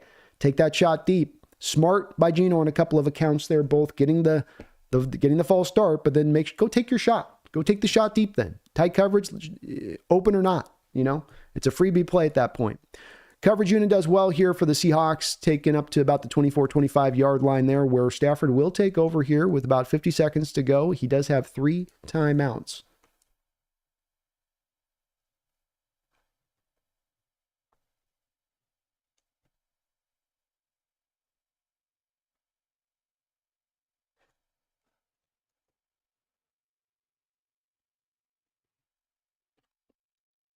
Ran the cut. Thank you for the $2 donation. Says, put Olu in. Well, if this guy can't snap, we might have to do that here. He's getting dodgier and dodgier within the last couple of weeks, huh, Rand? Thank you for the $2 dono, man. All right, we got shotgun here for Stafford. Dropping back to throw. He's going to hit this underneath the Cooper Kupp for a gain of 5. CJ Kurzman, thank you for the $5 donation. He says, these high snaps, partly a product of us burning the play clock down to nothing constantly. Been noticing this all year, wasting needed game time too. Well, thank you for that $5, man. I appreciate you on that. Stafford dropping back to throw and finds Cooper Kupp over the middle. He's got a lot of time there, not much pressure there in his face as he's surveying the field there. The Rams will stop the clock there with 31 minutes and take their first time out. Yeah, it's a good point, CJ. I hadn't considered that part of it in the equation of this, but it makes a lot of sense that that's maybe a bit of the part of this is that it's being snapped. I definitely remember in the Detroit game that came up, CJ, where Connor's snapping it because he can see the play clock, and it's almost kind of like Geno's still going through the kind of the last check stuff, getting things affixed right to where he needs to have them affixed, and it's like, no, I got to snap the ball here, guy. Let's go. So, yeah, there's a bit to that. I think that what they're doing too, CJ, is that so little has worked offensively for them on the other side of it that they're just leaning so heavily now into the up tempo and putting everything up at Geno at the line of scrimmage and having him change things up there. That's nothing else is kind of working as well. So we got to just lean so heavily on the one thing kind of working. 1st and 10 from the 44-yard line in Rams territory. Seahawks run a little game there. You've got Tariq Woolen with the interception over the top as Tariq. And Woolen with the interception. Let's go. We have a flag. Hold on. Hold on. Hold on. What's the flag? I'm hoping all the defensive players didn't just run across the field and gas themselves for a flag on Seattle. That would be unfortunate. My guys are going to be all gassed. What are they calling that on? What are they calling that on? That can't be on Woolen. That's not on. He didn't do any PI stuff. That's clean, baby.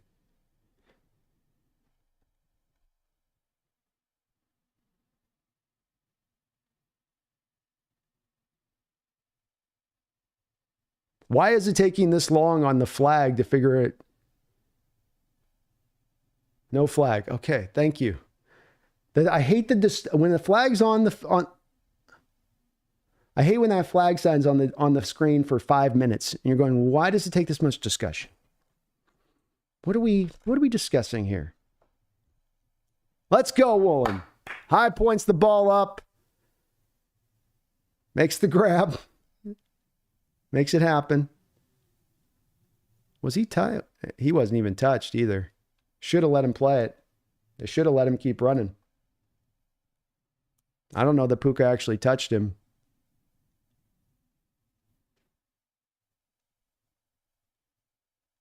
But I'll take the pick. I'll take the pick. Ballsy of Stafford to go at Woolen on a 9 route with Puka Nacua. And indeed, he did get the interception there. Great. Ooh, we got unnecessary roughness here on the Rams post play. This is kind of big. He's being thrown out of the game, the Rams player is? What's...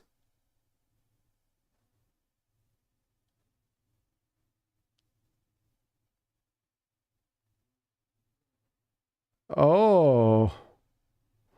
Okay, so Dodson comes over to block Puka Nacua. Nacua doesn't like that he's being blocked and kind of comes around and I think he's just coming back at him, but it looks like kind of a punch as it's going.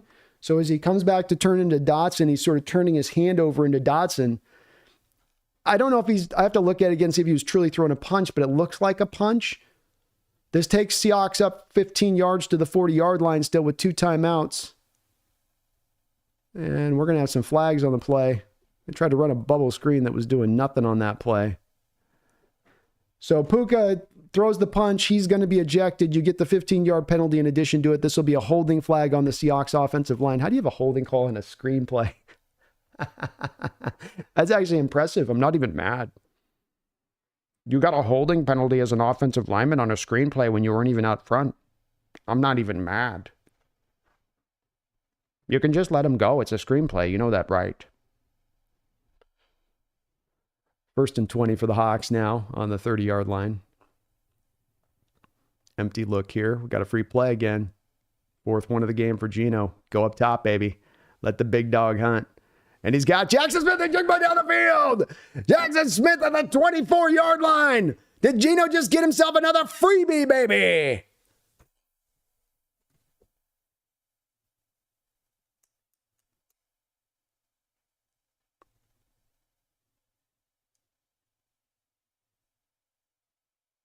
Woo! Let's go. Seahawks got themselves a freebie on the play. That's I believe the freaking, to my count, that's the 4th one of the half. Geno getting this Rams team a little greedy.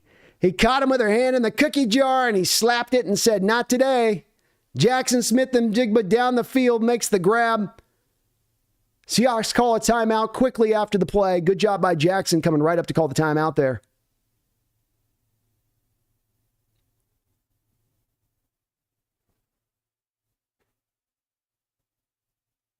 First and 10 Seahawks now on the Rams side of the field. In field goal range. One timeout. They're showing 2 timeouts, but I believe we've got 1 timeout remaining here. Could be. And Puka Nacua is going to go to the locker room. His day is done. First down and 10. 17 seconds here for Geno and the boys. Bobo goes in motion prior to the snap. Geno dropping back to throw. He's looking to go up top. He wants to attack this deep again here. He's got Jackson maybe with the catch. We'll see if he was able to hold on. It looked like the ball might have been bobbling. He did make the grab, but the ball might have been bobbling. Great catch by him here to reel this in. Oh, yeah, he didn't get the other foot down. Never mind. It's irrelevant. He only got 1 foot in bounds. Ballsy throw there by Geno Smith. Woo! 2nd and 10 here. I might just call, if I'm Grubb here, I might just call like a delay here to my back. Oh, he's going to go empty. Grubby's ballsy as hell, man.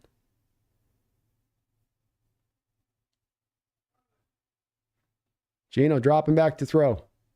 Geno throws it up over the top. Jackson Smith-Njigba with a touchdown. Jackson Smith-Njigba with a touchdown. Wide open. Nobody was near him in the back of the end zone. Rams blew the coverage. Nobody around. Geno extending the play with some subtle pocket climbing there, keeping his eyes down the football field, and the Hawks offense comes alive. Touchdown Seahawks. Jackson working a post route, and the hole opened up wide open in the Rams secondary. It's a nicely run route by Jackson, don't get me wrong, but the Rams, for a play like that where you're trying to play to only protecting against the end zone there, an odd call defensively to have that wide of a hole there sitting kind of gaping open, and the Seahawks have just suddenly shot down the Rams here with the 13-3 score. Whoo!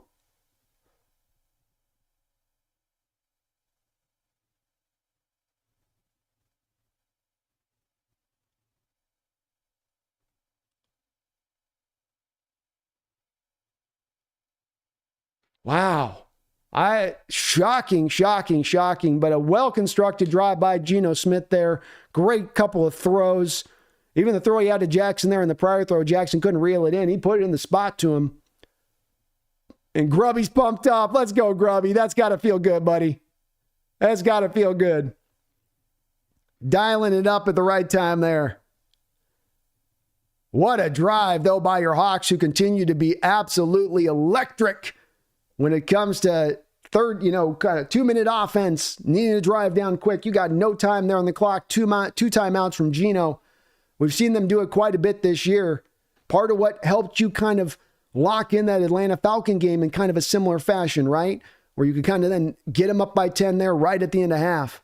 And we've got the kickoff here up the field on that play, and that will be it. Jarek Reed back in the action here for your Hawks, making the tackle there to lead us into halftime. Woo! A lot of action there. Sorry I'm behind on the donations. I just had to catch up. Man, that was hot and heavy there.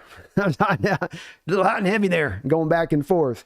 Let's go. CJ, again, thank you for your $5 donation on the Snap stuff. I 100% agree with you. Maybe getting a little more time on the clock might help out on that. Snail, thank you for the $2 donation. Says, what you're talking about is bad coaching, B. Well, it's something that definitely is there inherently a little bit when there's so many of these things coming along. I think some of it we got to give it time to the new coaching staff because they have been also issues that aren't just unto this season. They have been here for last maybe a couple years a little bit. So there's a lot of room to clean up. You got to give your tip of the cap, no doubt about in that first half, to this defense. There's no way that I saw that defense has played for the last 4 to 5 weeks, taking this Rams offense on and putting the kind of performance up that they have today. That's in that first half, at least. I mean, you were really locked in. You really played well. Even on the 3 points the Rams got down the field, you set yourself up in a position with the blitz, having Ernest Jones with a freebie pick in his hands. So even on that play, locked right in. And I've given the defense a hard time, and rightfully so. But you got to give them the props then today when they look as good as this. And the tackling, the discipline, the run defense in the first half, the playing to the gap integrity, nobody blowing their gaps, 6 carries, 15 yards for Kyren Williams. It's helped out by the officials calling it legitimately on those plays where Kyron's trapped up in the AB gap runs and he's got to bounce it outside. And then you're getting, their offensive players then pulling and holding at that point, and you're getting the legit calls on that, which is good. But they're the calls that should be made, but you don't always get them week in and week out called like that in those kind of runs. Still, impressive on what they're doing on that. But thank you, Snail. Appreciate the donation. Anonymous, thank you for subscribing. Anonymous, I appreciate you for that. Please do hit that like button if you get a chance for me today, folks. It does help this channel out. It does. Are there Hawk fans out there right now looking for what was good Seahawks content right now to watch the game with? Who's a good watch party to watch with? Well, you, by hitting that like button, can say this one right here, right here. Nas, thank you for the $5 donation. He says, I've seen Geno blamed for a ball snapped over his head, Cross getting beat, and a wide receiver dropping a ball that hit both his hands. Helen Keller, better than Geno haters. Well put, Nas. Well put. And, when you look at Geno on this game and the grand, view of what you get from this game a little bit, you're not necessarily running the ball dynamically. You're way more committed to it in this half with the 13 carries for Walker, and he's got the 50 yards, but that's about 3.8 yard per carry average. It's fine. It's not bad. I'm glad they're staying committed to it. Charbonnet with 1 carry for 2 yards. But it's back on Geno. It's back on him to make it happen. No DK Metcalf in this game. To your point on the first half, to my eyes, I counted 4 drops in that first half. 4 drops. So, we talk about how hard it is to play a game as a quarterback when, this doesn't work and that's not working and the defense ain't working. And the good part today is that, we got the Grubb in kind of his A game bag a little bit on the play calling, I think, dealing with, staying with the run play, not bailing on that, finding the way to score even without DK here. Your defense now holding up their end, giving you the ball back, giving you a chance to kind of find yourself in this game, where there's other games where the defense wouldn't give you that opportunity, right? Where you just lose out that half, you haven't found any rhythm, you're just like, oh, it's going to be a long day at the office today. So those things are working in his favor. Even if necessarily maybe the protection isn't perfect. I think the protection probably has been maybe a little bit better today. 4 quarterback hits, 2 sacks in that first half. He's done a good job of navigating around the pressure. In addition to that too, though, you got to give him props there. But yeah, Nas, I don't think you're going to see any. He keeps playing like this here today. Again, those Geno haters are going to be quiet, and I'm glad. The quiet they get, the better happier I get for it, because I want to see this guy do well. I want to see him. Holy crap! Saquon Barkley just had an insane. Oh my God. Saquon Barkley just jumped backwards. He did the whole hurdle move, but he hurdled the guy backwards, jumping backwards in the air. Yeah, just how it sounds, folks. Just how it sounds. But well said, Nas. Well said. I see what Geno's doing in that half. Just getting to even beyond the yard production, the 4 false starts. That's it. You got two throws over the top in this game on the back of getting them to false start jump. Fantastic by Geno. Fantastic, Nas. Duquan, thank you for the $2 donation. Good D gets the Lumen Field hyped. Let's have it go. Hey, it sounds like they're doing their part here in the stadium today. And let's keep it up in the first half. We're giving you something today, folks. No excuse. 13-3 in lead. Let's put this down on their throat now. Step on their neck. Step on their neck. I almost feel like Puka knew, I don't think he was really intending to throw the punch. He got hit back like this and he wanted to come like this and he just kind of ended up bringing his hand up. I think he knew as soon as he threw the punch, oh no. Oh, why'd I do that? I think he almost kind of knew the second he knew it was going down. Holy Stagger Day, thank you for the $2 donation. He says, I blame daylight savings for this S show. I hate daylight savings. Let's keep the clocks the same. Let's keep them the same, right, Hand Grenade? I'm with it. I'm with that. David, thank you for the $5 donation. He says, I think the offensive issues are all connected to a bad offensive line. Too bad it's a bad draft next year. Yeah, it's the place I've hammered for a couple of years. I felt much of the same way at times. And I don't know if I always went to, there's much of this just traces back to that, but it's just such a big part of your problems. And when you come to fixing a football team, David, and you're thinking about, no football team is going to be perfect. No team's going to have everything resolved or looking pretty or right. But you try to go to those things that are the biggest of issues. If we clean up the biggest issues, then the small issues aren't hitting us as much, aren't causing us as much pain. And to your point on this with the offensive line in recent years, so much of that pain, of the major part of the pain, you do come back to saying, is that line? We're not really opening the run game. We're not creating as much pass protection. Hell, today it's been something new over the past couple of weeks. It's the snap stuff where, snaps are coming in wild from your center. And it all kind of aligns down to the same thing. I think they've got a couple of themselves holding calls in this first half in addition to that. So they always kind of do their part with that. It's got to get improved. You're right about the draft not looking necessarily the strongest right now. I think that's where I would advocate for John needing to utilize one of the other 2 methods in order to do this. And that is free agency or via a trade. And if you can't do one, then do the other. And if it costs kind of heavy draft capital to make it happen, and that sucks. I don't like to hear it, but at the same point in time, I would understand why they would pay that draft capital at this point, because of how hard it is to find guys that can make this thing run and work. So it's well said on your part, man. But there are other creative ways. Keep in mind with this, we just, in recent years, we have not utilized the free agency side, really, outside of those last leg free agents that are old as hell. And we have not used a trade since Dwayne Brown back in 2017, which kind of worked out pretty good. And you gave up prime draft capital for him, by the way. That was a guy well into his 30s that you gave up a second and a third round pick for. So it has worked out well, sort of spending more, so to speak, than you would have liked to have spent for a player in the past on that offensive line. I'd say go do it again. Ray in the cut, thank you for the $10 donation. He says, missed touchdown, Mr. Reliable. Well, I know I'm behind on my donos here, and he's talking about Tyler Lockett. How about Tyler Lockett coming in there with that, taking the top off the defense? Let's go, Tyler. My man just got into the top 100 all-time for receiving yards in NFL history. He's got guys like Jimmy Graham in his sight line now. He's going to overtake that guy here before the end of the year, and it was great to see Ray in the cut. Great to see. And I love Gino there. If you're going to get the jump sides, you're going to get the offsides, don't take the 15-yard in-cutting route. Don't take the stop route for 10 yards. Let the big dog hunt. Open that thing up and send it down the field and see what you can get. I love that Gino took that track with both of those two plays, especially after early on he wasn't getting the free play from the officials. So love the officials giving him those free plays in that play, by the way. They should have on the first one. They corrected themselves with it. Of let him, when he gets him to jump off sides, let him take advantage. That's what you're supposed to do unless there's actual contact between the defensive lineman and the offensive lineman.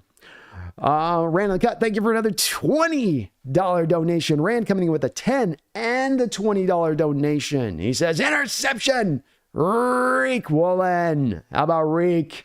You don't test him with a 9 route over the top. You don't test a Richard Sherman with a 9 route over the top. And you definitely don't do it with Woolen when you've got a 6'3" gargantuan, long-armed man who can run like the wind. You don't throw that over the top. You make him turn his hips. You make him flip those hips. You attack him on in-cutting routes, on stop routes, you know. That's where you go with it. But Stafford there under pressure. And when you get pressure, you cause quarterbacks to make bad decisions. And when they make bad decisions, good things happen for your defense. But Rand, let's go, man. Thank you for that $30 donation, brother. And sorry, a little late on acknowledging, but I appreciate you for that. It's great close to the half there by your Seahawks. Fantastic close by your Seahawks. Ryder Senderson, thank you for subscribing to the channel, Ryder. Appreciate you for that. Right on the cut, says Gino is cooking. He's starting to heat up a little bit. And you give those quarterbacks free plays when you say, hey, you can just throw it wherever you want. Don't worry about a thing. Like I say, let the big dog hunt. Grab that one wood out of your bag. Take that swing to the back of your, like that full swing. Take that thing back to the back of your feet, right? Have that club head touching the back of your heel. You're going so far, you're going to swing that thing so damn hard. And then you come back and you just.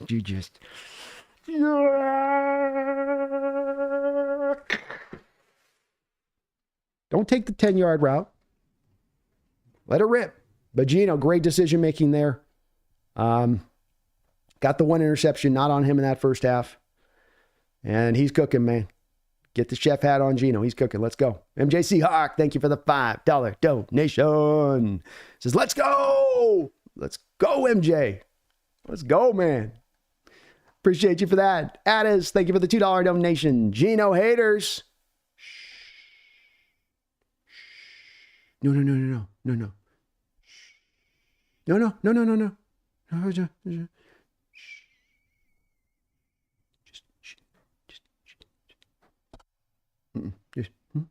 No, not today.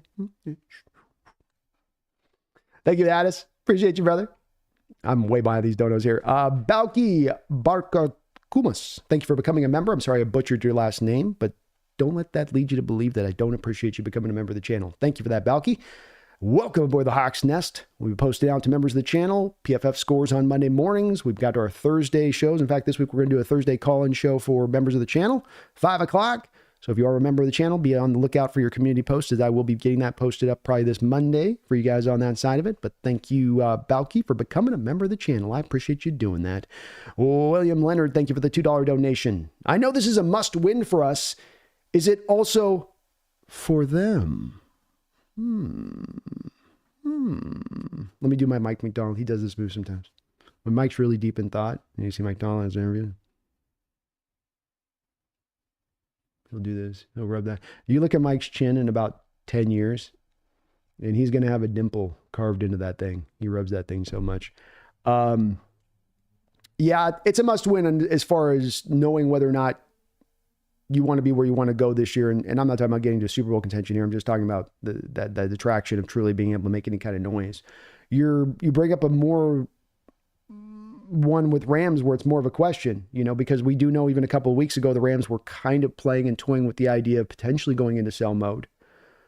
Does a loss here have them doing it? I'm not so sure it would, because you do have Kupp back, you do have Puka back, and their schedule does get a lot easier, William, as you go down the stretch. I think they even have an easier schedule than I think, we do.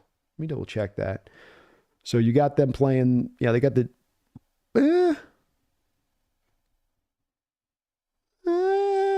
maybe. They got the Patriots, they got the Dolphins now with Tua. They got the Saints. They should be able to get that one. Then you got the Bills, the Niners, Cardinals on there. So I don't know, man. I think that's a great question. Not one that I have a good answer for right now, because it could go either way on that side of it. Justin Rockstar, thank you for the $10 donation. Wow, what a turnaround. Everything we've been lacking, I feel we've made up for. Your thoughts, Brandon? Go Hawks. Yeah, I think that they're definitely cleaning some of the things up that have been the big issues here. You still have some of it at play here, but not as to a greater degree, and especially not there on the defensive side of the ball, where you can point to the self-inflicted injuries or wounds. That has definitely come more to the offense still a little bit, or the defense is held up today. And they're playing the great gap integrity, Justin. I think that the players talked a lot about trusting the guy next to them to do the job and do your job, control the gap you are responsible for. And that's about, to me, it's sometimes a guy trying to do too much and be a superhero and cover two gaps in one. Sometimes it's also about guys, not doing that base job of controlling their gap and remaining with that kind of integrity there. And they've done that.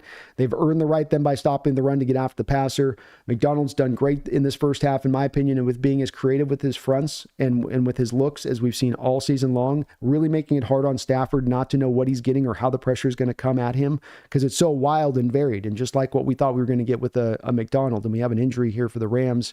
They've got a player on the field with a little bit of a knee injury here as we got to stop in the action. So, Justin, I think that to say it that way is right. That we've been lacking has been what's been at play here today. The commitment to running the ball, probably the pass protection, especially with that right tackle and George Fant being out there versus Terrell or Stone, has been probably a little bit more improved as well, helping out on some of that. But defensively is where it really does stand out, where you're running those creative fronts I've been calling for and asking for weeks, was saying, hey, let's at least run some of these blitzes. Let's at least, throw this a little bit into maybe a riskier place with the potential of you getting hit over the top. But you've got the guys over the top that you can trust if you want to get riskier. Case in point, Tariq Woolen. If you want to go, we're going to blitz, we're going to run this. A lot of guys, quarterback, a lot of times they're automatic modes then to go to say, okay, I'm going to go to the 9 route. We saw that with Geno, right? Where he got the offsides. Well, I'll go to the 9. I'll take the route that's going to be the biggest hitter down the field because I'm going to have one-on-one coverage down there. I'm not likely to have the safety drifting to that side of the field because he's probably having to cover everything up over the top or underneath even. And so then you get the quarterbacks by their nature that want to attack that 9, and then they step right into our hands at that point because you have a guy like Woolen down there who's going to get that, He's made that play a couple times in his career where quarterbacks have tried to test him in that way. Remember the Hollywood Brown play a couple of years ago? I was in the stadium on that game where Kyler's trying to test him over the top in a similar kind of fashion. And so it's one of the beauties of blitzing here is you create the pressure, you get the quarterback into his automatic mode. Stafford for years, I'm sure, when he gets these kind of blitzes in these moments, goes, okay, try the 9 route over the top. Your guy will get it or nobody will get it. Well, when you got the 6'3" guy with ball skills, he might be just the one to get it. But thank you, Justin. I appreciate the donation, man. It's a well-played first half, man. Let's see if we can carry this through, but a well-played first half. Seth Kealoha, thank you for the $2 donation. He says, defense is looking great. They got to close out now. You got to close out now, and you've given yourself some room for error here. You're not behind the 8 ball. You're not horribly deficit as far as the time of possession. You're actually about 4 minutes ahead on the time of possession, which is another thing that bodes well for us going into the rest of this game, most certainly. So now you got to close it out. And it's like that Atlanta game from McDonald's standpoint. Maybe he feels like he got a little bit more room to be a little bit more creative, a little more room to maybe a little more blitz heavy if I want to go there, if this is working in this game against Stafford, because I know we're not just within one score. I know I can trust maybe our defense to get a little bit work done if they have to, if they're starting to kind of find their footing now. Well said, man. Well said, Seth. Close this thing out. Feed Me More Seahawks. Thank you for the $2 donation.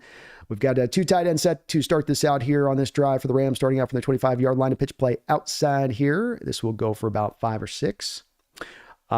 Phoebe says, if we win, what are Jake's excuses? You know it's coming. The officials weren't calling holding in the secondary, and your guys were holding our guys in the secondary 24/7. That would be that's the first thing I go to in my mind, you know? Or if Puka just hadn't thrown a punch.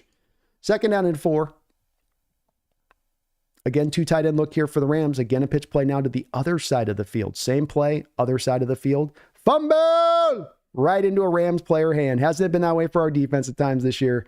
You get a fumble and it goes right to a Rams player's hands, and then he can grab it and fall forward for a couple more yards. Was that peanut punch? It's Witherspoon, I think, pulled that one out from behind. So I think Witherspoon caused the fumble, but it fumbled right back into the offensive player's hand. 1st down and 10. So 2 pitch plays by the Rams going back to their run here. Maybe early on in this game, it's been more inside runs for them. More hammering A-B gap and then seeing if Kyren can bounce it outside. Now going a little bit more to the outside pitch plays and working it off the 2 tight end looks. Coming back with 3 wide here now. Blitz here by the Hawks. They've got pressure mounting in. They're going to get this completed. Great throw there by Stafford to Robinson. Stafford did a good job of falling back there. He couldn't step into that throw because of the pressure. Threw it with good anticipation and let it right out in front there. Dotson with the pressure on the play. And he just put this right over the top. Very good throw by Stafford. 1st and 10.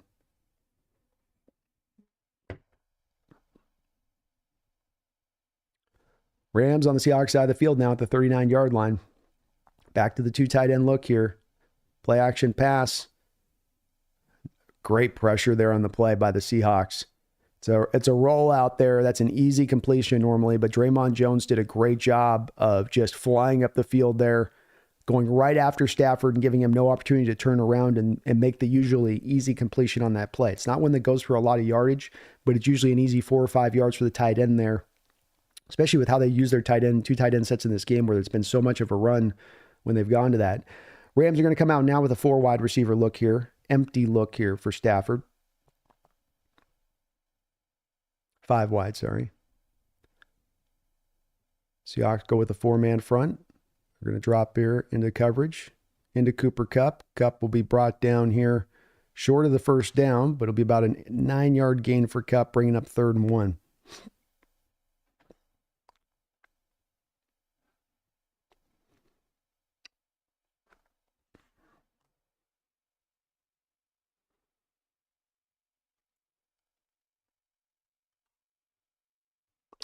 Numbskull's mom, thank you for subscribing to the channel, Numbskulls. Appreciate you for that. 3rd down and 1. 3 wide look for the Rams. Stafford changing the play at the line of scrimmage here.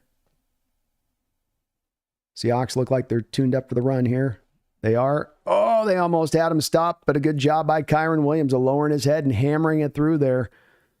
They got a hand or 2 on him there in the backfield, but he was able to just push forward there and get just enough for the 1st down.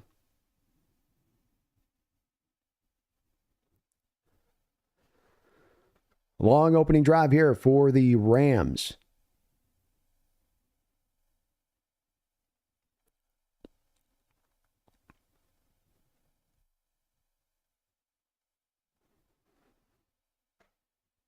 Another 2 tight end look once again for them. Pitch play outside.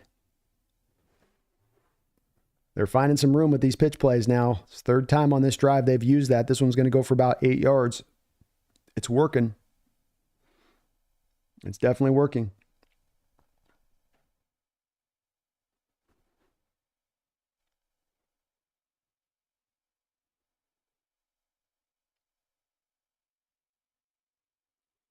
Second down and 2. 11 minutes to go here. Rams on the 19-yard line in Seahawks territory.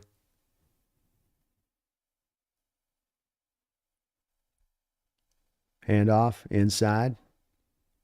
Gain of about 4 and a 1st down for the Rams. MJ Seahawk, thank you for the $5 donation. He says, it wouldn't be a Hawks game without hitting your head against the wall 1 minute, the next jumping and yelling with joy.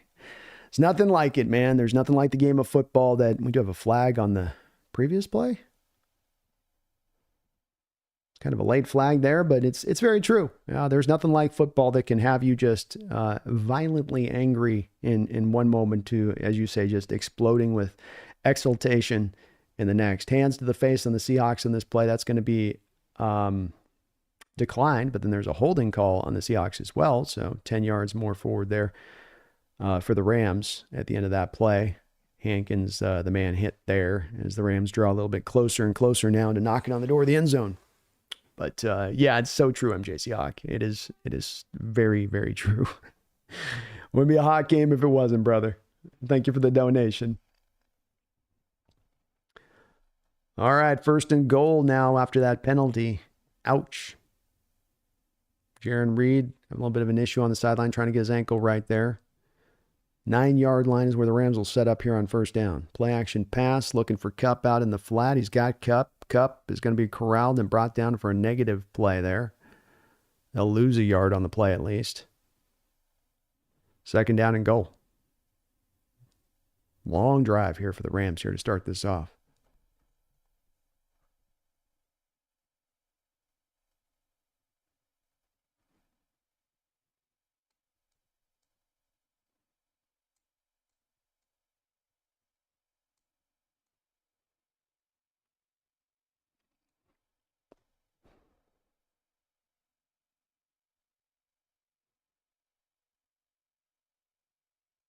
Stafford changing the play. 2nd and goal, play clock winding down. Trying to get every... Oh, that's a flag. That's a flag. Thank you. I thought they weren't going to call it. Come on. Yeah, Julian Love's like, come on.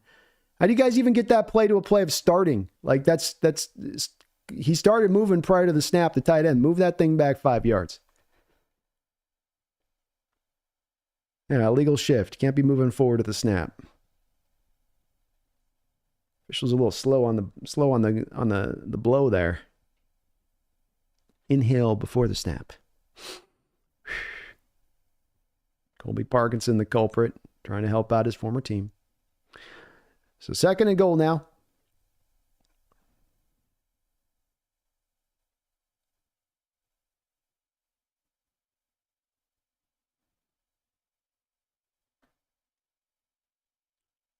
Seahawks feeling something here. Ernest Jones pointing it out there. He's feeling something happening here. He's trying to instruct Dodson prior to the snap of it. Some pre-snap key he's seeing. We're going to have a penalty marker down. Sorry, it took him a long time to acknowledge there on the play there. Kupp fell down. Job was in coverage on him on the play.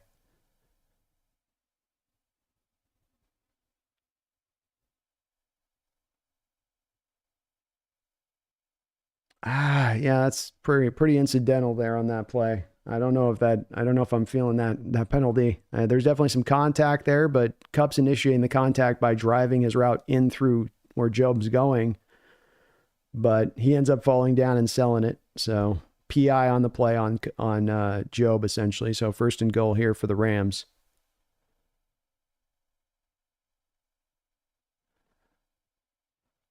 Boy, there we go. Leonard Williams filled the hole right up on that play. Stopped him there.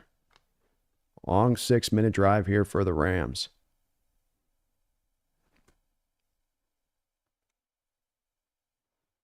Byron Murphy did a good job getting back off his block. He kind of blocked up initially, but got off of it quick. Help out Leonard Williams there on the stop. Come on, let's get some penetration here. 2nd down and goal.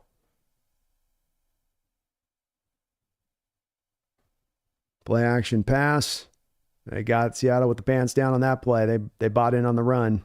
Touchdown, Robinson. Very good answer on the drive there by the Rams. Hell of an answer from them.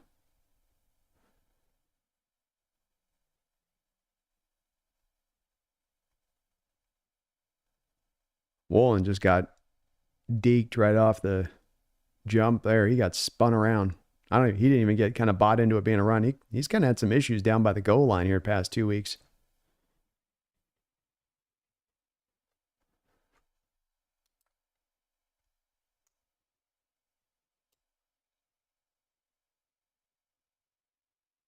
Extra point is up and good.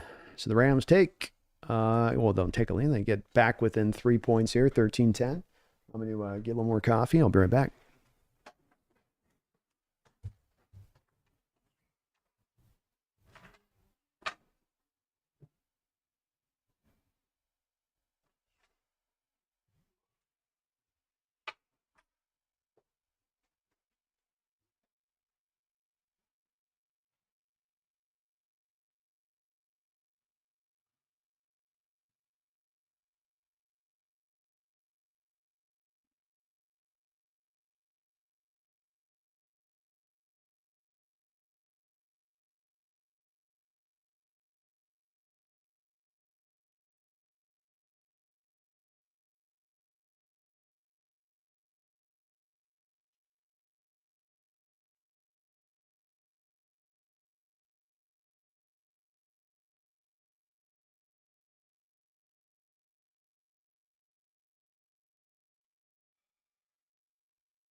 All right, let's see what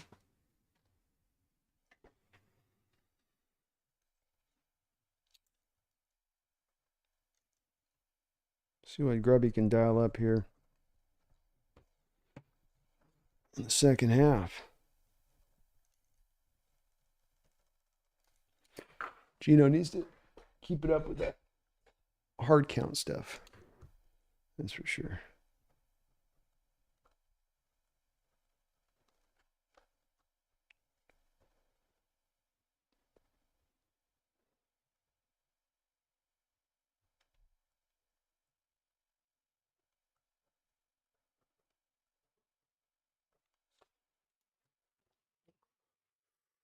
Timothy Shaw, thank you for subscribing to the channel. Timothy, welcome aboard the Hawks Nest, and I appreciate you joining aboard.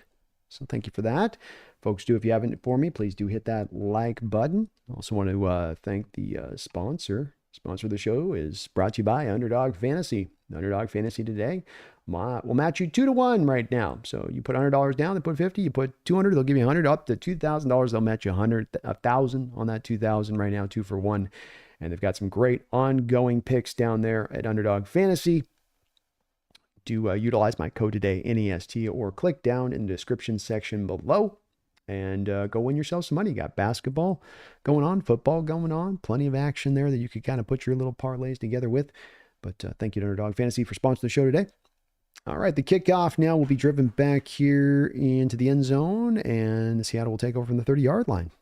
So Geno Smith will come out here in this half now, and he was 10 of 17 for 190 yards in that first half, 2 touchdowns and interception. Kenneth Walker, 13 carries, 50 yards, 3.8 yard per carry average.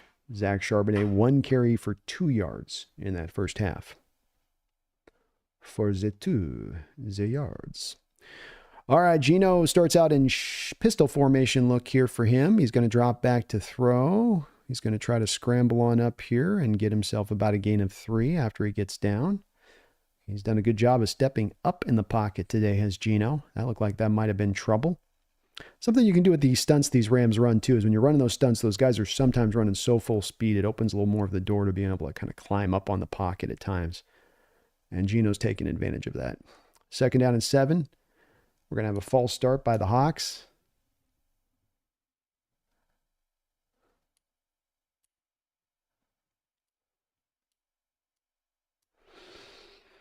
How do you not know your own snap count?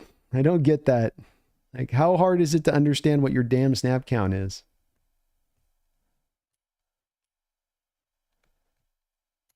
Anthony Flagford.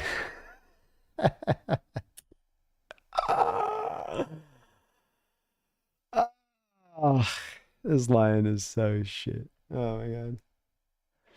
All right, here we go. That'll take us now to 2nd and 12. Play action. Geno's just going to be crumbled over and sacked here now on this play. Grubby really hates the run game, dude. He just hates running. It's like you've got a 6-man box. You're sitting in shotgun. Like, Grow back to the run game. You don't pass protect well. Like, it's a fact of life. I'm sorry. I know you want to run your offense. Gino dropping back to throw here. He's got Jackson Smith and Jigba down the football field for a first down. Rams have just decided today, I guess they're not going to cover Jackson Smith and Jigba. They just look like almost another blown coverage. Nobody picks him up. He just runs wide open free. I'm telling you, nobody picked the man up through the middle of the defense. We do have a flag now. They might get him for taunting. He got right up in the guy's face after he caught the ball. Boy, this flag's late.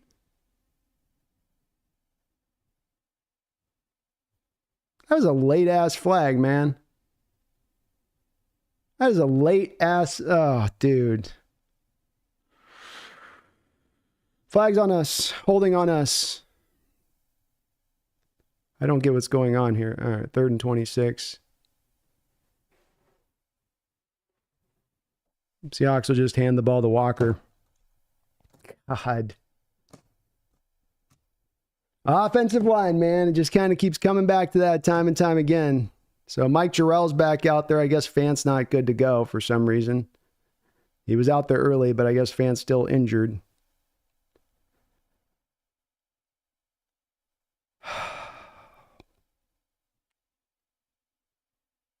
God, our line is just so bad. It is so bad.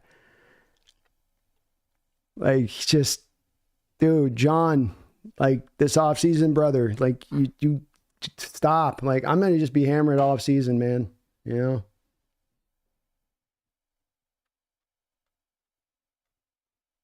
know? Punt back to the Rams. Offense, what do? Self-inflicted wounds.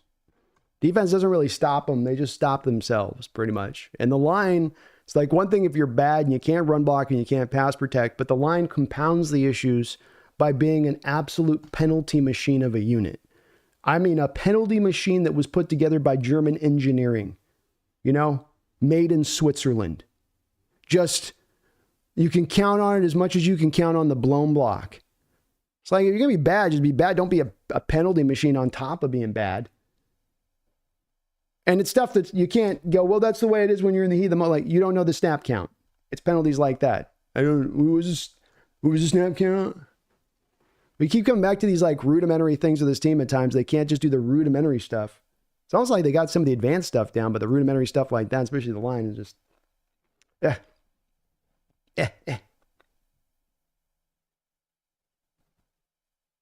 John's got to make the priority of it this offseason, though. It's the fan base is hammering him for it. If he ignores it this offseason, it just comes down to like he does not understand the basics of how this is holding back the team to the way it is. Because it's years of this being an issue. Years of it being an issue.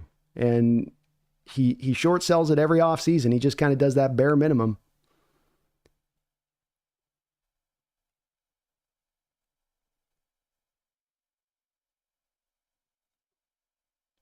I love the King. Thank you for the dollar donations. Is way to go with the Super Bowl XL late flag.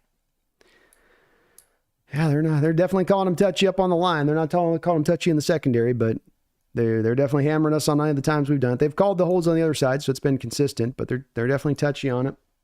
Sucks on a play like that. What a great throw and catch, and just wiped because you can't like block for 2 seconds. Like, it was a 2-second play. Like, you can't keep your guy in front of you for 2 seconds. So bad. Why? It's just so many years of this. Just like, dude, go get the lineman. Well, they're going to cost a first and a second to go get the quality one. I could go get another running back in the second round that will have 70 snaps in the year. I could do that instead. I don't care. First and second round, I don't care. Get it dealt with. We can't be going into the future years here going, well, we could be contenders, but once again, that line, you know. See if the defense can hold it up here. Gave up a touchdown last drive. A lot of pitch plays the last drive by the Rams. Let's see if they come back with a little bit of that. 6 minutes and 6 seconds to go in the third quarter. They're going to take over from the 35-yard line after the punt by Dixon. Tutu Atwell goes in motion prior to the snap, play action pass. They're looking to hit it deep. He's got Atwell open deep and not able to hold on to it. Had it in his hands, and Job was able to hit him right as he caught it. Knocked the ball there free. Atwell should probably still catch that ball, though. It's tough when you're 5'9" with not a very big catch radius. Second down and 10.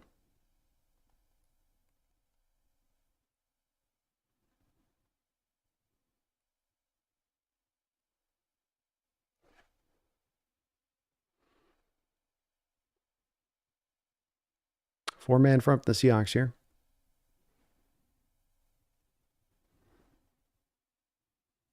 Boy, what just happened there? Receiver seemed like he almost came to a stop mid-play there after he caught the ball. That was weird. Kind of odd. Third down and 8.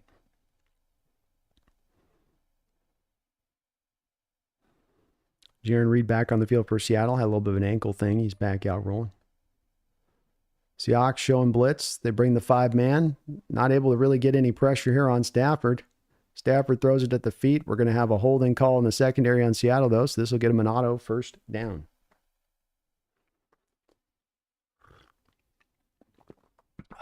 Penalty. They've been letting him play in the secondary today on some of this stuff. But it must have been so egregious they had to call it on a 3rd and 8 for the Rams. They're going to say Woolen got the illegal contact. Can we see a replay of this, or is this just...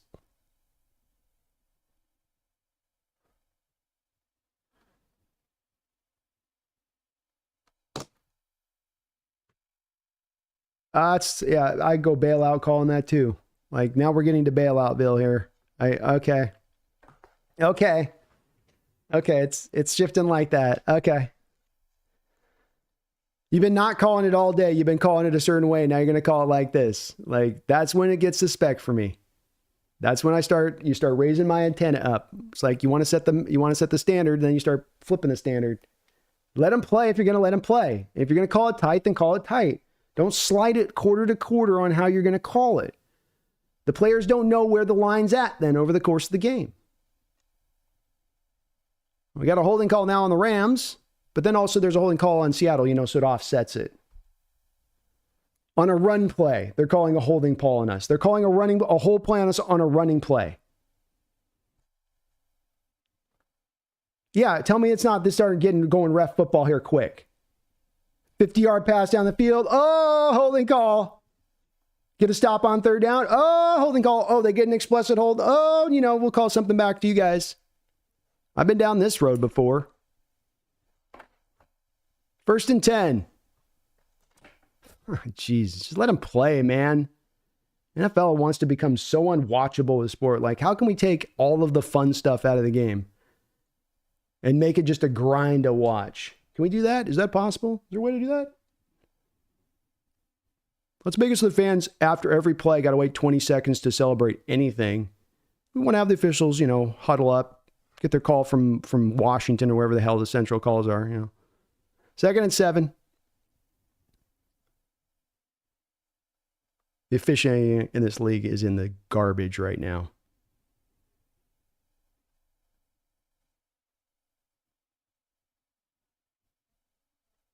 Play action pass by Stafford. He's going to hit the guy underneath for a wide open completion and a long first down.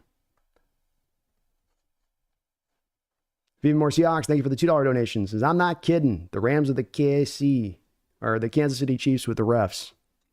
I've seen it before in games we had last year, guys. Remember last year we had the game come down to the end on the road against the Rams and a huge, holding call in the end zone that was a phantom hold like that thing with Woolen. And it changed the whole course of that game, and I've seen it a few times with the Rams since they moved to LA. It's weird. I didn't see the same kind of calls we were there in St. Louis. I don't know. I won't make much of it, but it's been pretty blatant, yeah. Even their Super Bowl win had the same thing. How did the keynote score in their Super Bowl happen? Defensive hold in the secondary. After in a game where they hadn't called the defensive hold call through the whole game, but called it on the very final drive, the touchdown winning drive, here comes the holding call. It's like the NFL is not even like being finesse about it.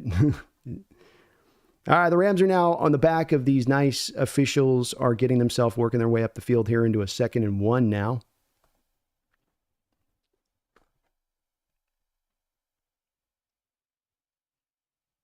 So you can't tell me my eyes are lying, Staring right at it. 2nd down and 1.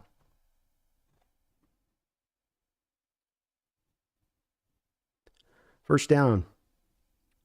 Richard Sewardson, thank you for the $2 donation. I appreciate you for that. Thank you, Richard, for all of your support today. Rams just grinding this clock down in the 3rd quarter now. Both of these 2 drives, they're just doing what's been at the worst for the Hawks defense overall. And I can't put it all in the back because, again, there's just horrible calls. If the officials are going to let the offense get up the field, they're going to get up the field, right? And a lot you can do about it. But these are the type of drives that give the Hawks defense some problems. Long drives.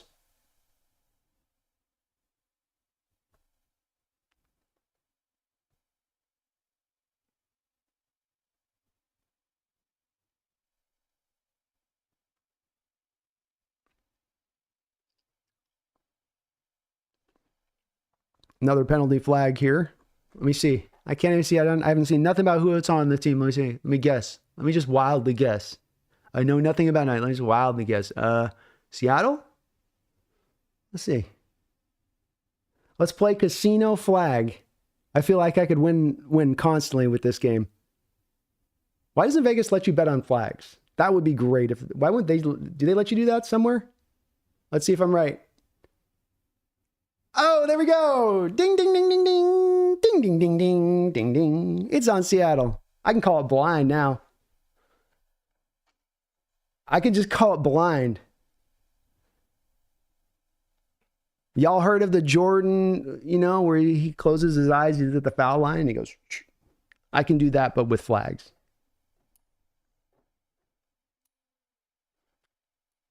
No need to spam. No need to spam, folks. No need to spam. Linda Catalano, thank you for the $2 donation. He says, Seattle's got this. I love the confidence, Linda. Let's go. Well, you're in this game. You've got everything, no matter what happens on this drive with the Rams, still within your control to go take and go grab. So you're ahead by 3 points here. Defense has got an opportunity to make a nice stand if they can find a will here. First down and 10.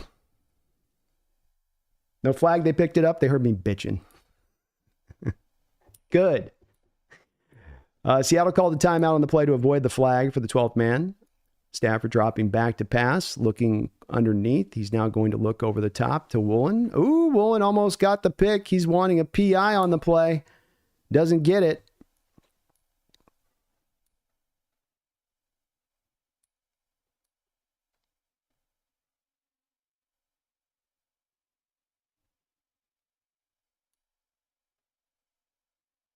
Defender's holding Woolen's arm there. He's probably got a good case. It's going to be called PI there. Though I will say the officials rarely do call an offensive PI in those kind of situations. They'll sort of let the offensive player get away with whatever they want to, and that's not just us. That's out overall on those kind of plays. Still, we got a 2nd and 10 now. Stafford and shotgun here. He's got 4 wide. Handoff inside here. Seattle looks like they're on it. They are. Spun around by Derek Hall. And this will bring up a 3rd and long. Linda, I love your confidence. Let's go. Let's get it. I ain't gonna let the officials decide this game. We can decide this. Dale Mustard, thank you for subscribing to the channel, Dale. Appreciate you for that. Welcome aboard the Hawks Nest. 3rd down and 8. 12th man on their feet. 3rd and 8. Here we go. Stafford and shotgun, 3 wide, far side of the field. Seahawks showing a little bit of a pressure look here up front. Here it comes. Pressure's bearing down on Stafford. It's going to be thrown away. 4th and 8. Every time right now the Rams are looking for a flag from the officials. They are begging and moaning for it every time, and I guess they're going to get it because they begged for it. Like I told you guys, I said this whole drive starting out, they're not going to not let the Rams get the score. They're not going to let them. Give me an effing break. This sport sucks right now with the way that this is. This is so stupid. This is so stupid. I can effing watch a drive where the officials just march them up the effing field. Are we going to play like we're not watching this happen? Are we going to act like this isn't occurring? Stafford's falling down and he pushes him down. Oh my God, give me a break.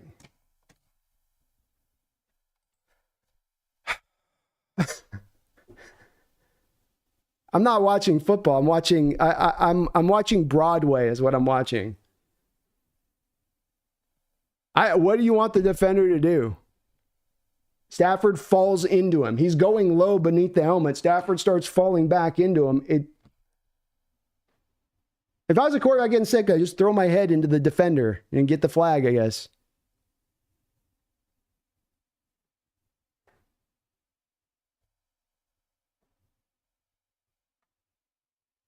NFL's a joke. They were letting him play up until this drive, man. Just for the most part, letting him play. And then they just went absolutely nutsville on this drive. It started with that 50-yard completion to JSN where the officials got the buzzer in their ear from New York. Ernest Jones with the stop. This is going to bring up 3rd and goal for your Seahawks. Good job. Again, a couple stops here by his Hawks defense. I don't know if I'd have the strength of spirit to hold on this drive after the crap you've gone through on this.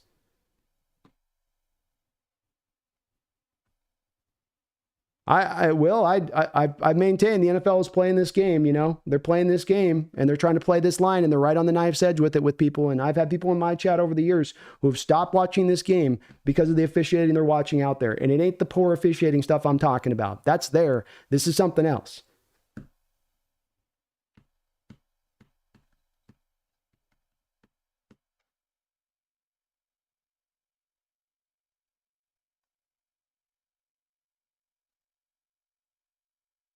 I just don't. Why can't we just let him play? Is it that you want the LA market so bad to be so good? You don't like the Seattle? Why don't we just let him play? What is the downside? Nobody's playing on the line. Let him play.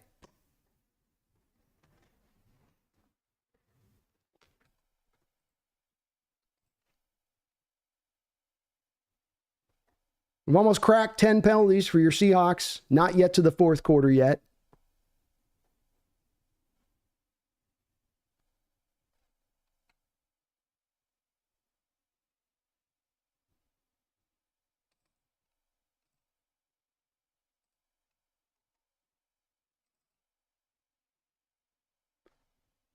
I just want to show this too as well for those of you that maybe not understand why I'm a little frustrated on this.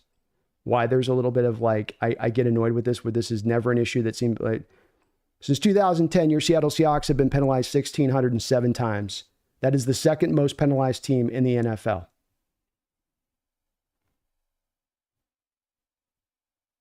And week in and week out, I'm getting games like this with 9, 10, 11, 12 penalties. They just keep slopping them on. So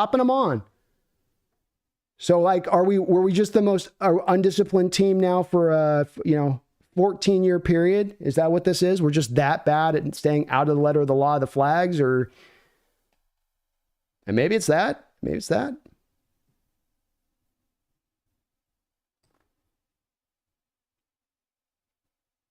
1,607 since 2010. This was coming into the season. Starts to feel like a little bit of a trend. I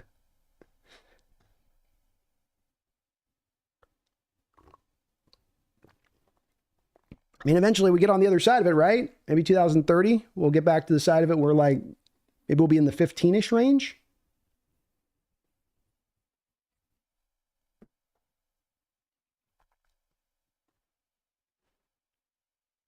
Oh, it wasn't a roughing call. It's a bail them out call, just like the 3rd down was earlier that drive. They're waiting to make it's always in the moments that you can march with these guys that they make it at the precipitous moments where it's a game-changing moment. And go, oh, turn that around, stop that. And that's exactly what they're doing there.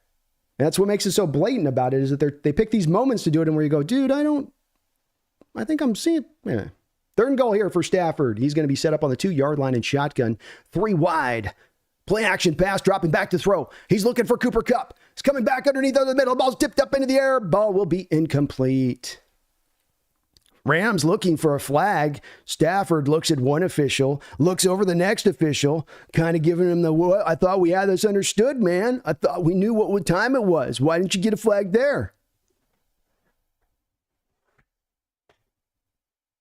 Well, Stafford got touched on the play. I'm surprised there wasn't 3 flags thrown right at the defender when that happened. 21-yard field goal attempt.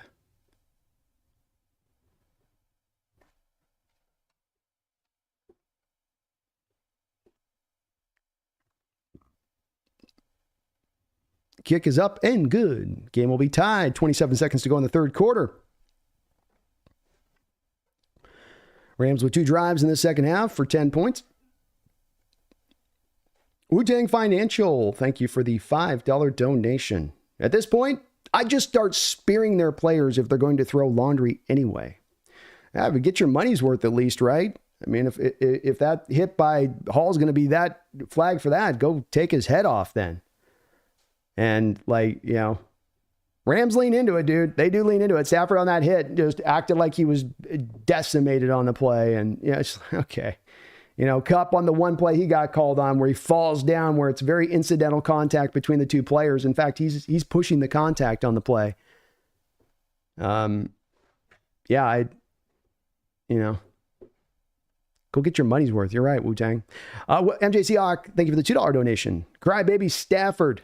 Well, I get him doing it. He gets rewarded for doing it. You know, he knows he does in the past, and he knows if I make enough of a scene on this stuff, I can get them to call it. You know, so why not? And their players are locked into knowing that they can look for that. I'll tell you that. Every time they come up after an incompletion, every single time this game, those Rams players are looking for a flag to come in. Laviska Shenault still on his feet, running hard here to the 30-yard line. Good return by Laviska. Hard return there by Laviska. That was able to get it home. Appreciate you for the $2 donation there. Thanks, MJ, and for all your support today. K Money, thank you for subscribing to the channel as well. Welcome aboard, K Money. We got Seahawks player a little slow to get off the field here. Is that Wallace? Yeah, Kayvon Wallace coming up a little bit gimpy there on the play. He's going to need some help off the field on that one. Looking in pain, poor guy. JRD, thank you for the $5 donation. These refs are just terrible and take no accountability. Just sad. Makes these games impossible to watch. Really does. They really do. I think that they're being very overt about it more than ever. I don't know if it's the gambling thing that's come into play that's caused this to shift in this way. I don't know the reasoning. I just know what I'm seeing. And I've been seeing it for a little bit of time here, and it's just like, I was okay if you want to not have the penalties called in the secondary, let them play and let some little bit of grab and give away or on the line stuff, and that's the way you set the standard. But they shift the standard. So what happens? Like what you guys see from one after another changes on what you consider a penalty or not, or is something else that it just doesn't make any sense. Hand off here to Walker. Good job by Walker to slide and shuffle his feet. He was really kind of tackled right in the hole and was able to just kind of turn himself sideways, spin back around a little bit right, and was able to get a good gain of about 5-6 yards there. Seattle's going to try to get a play off here before the end. No, that'll be the end of the third quarter. So the Seahawks tied with the Rams 13-13 with the ball. An opportunity. It's why I rail against this so hard, JRD, is that the NFL gets to this level of it. You're going to push people away. You're going to have people stop watching. And I just, you're really going to have a hard time selling me at times when I just showed you on that stat, when we see something like this for year in and year out, we're the most highly penalized team in the NFL, new coaching staff, most highly penalized team in the NFL. Like, it just doesn't add up. You know, there should be a little more regression to me, a little more, unless we are just the most undisciplined, backward-ass franchise in the entire NFL, because that's what it would kind of tell you on the other side of it if you're going to be league worst in penalties for a 15-year penalty. And the other team I posted there, that's the Raiders on top of you. That's the only other team that's been more penalized. That one's at least understandable because that's been a complete crap organization for 15 years. They've done nothing for 15 years, which we've at least been competitive. We haven't been that bad. I get it, Sean. This is stuff. They want to go this line. This is where the NFL's at with it, and they're fat and happy. Pigs get fed, hogs get slaughtered, and the NFL is trepidously moving over into getting into that hogville of things if they're not already there. And, eventually you're going to shift people off of this sport, the most popular sport in the NFL in the world. I think about this too, and I think about it as well. As I almost think of they don't worry about the national audience anymore because they're like, we've got them in the back pocket. It's all about, we may lose some of them, but we'll just pick it up in the worldwide, offset, and maybe they've done the math on this maybe. But I don't know what you tell people when they're watching that kind of drive by the Rams go down like that. I don't know anybody but a Rams fan watching that who wouldn't walk away from that going, that felt a little bit skewed. Jordan, thank you for another $5 donation. And JRD, thank you for that $5 as well. I agree completely with your thoughts on it, JRD. It's hard to watch a game. I can't celebrate a play. I literally can't celebrate a play. I got to wait for 15, 20 seconds because you so built into my brain that there's going to be a flag coming. And should that be how you are as a fan? Should after every time you celebrate as a fan, after Steph Curry, step back, crossover dribble, jump 30 feet away, buries it. Hold on, don't jump up and celebrate. Wait.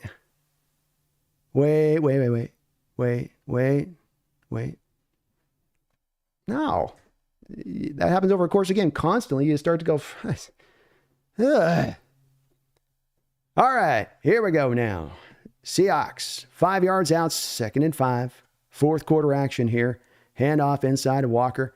Walker, nowhere to go off the left side. 1 yard gain. Jordan, thank you for the $5. Says, LA Rams Stadium is half filled with celebs. Stop pushing this mid-team. Amen. Amen. Well said. Gino's going to go up tempo here now.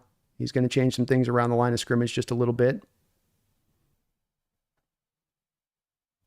Moves his guys around here. They've got it as 2nd and 9 on the screen. I don't think they understand it's 3rd down. It's actually 3rd and 5. So if you're seeing 2nd and 9, it's wrong on the screen. Gino dropping back to throw. He's going to go over the top to Tyler. Tyler with the catch and out of bounds. Great job. Back shoulder throw to Tyler. A little bit of that Denver Broncos opening week. Finding that back shoulder action there to Tyler Lockett. Great job there by Gino. Great timing on the route with Tyler. Very nicely done. First down. Seahawks on the Rams side of the football field. 14 minutes to go here. Spread look here for Seattle now. Gino's going to change the play up at the line of scrimmage.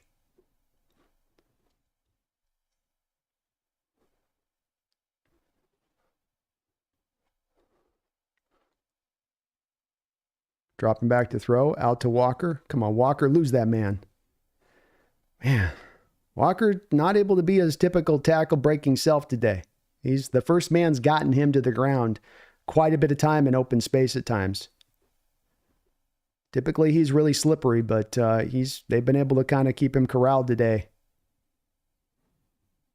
2nd down and 8.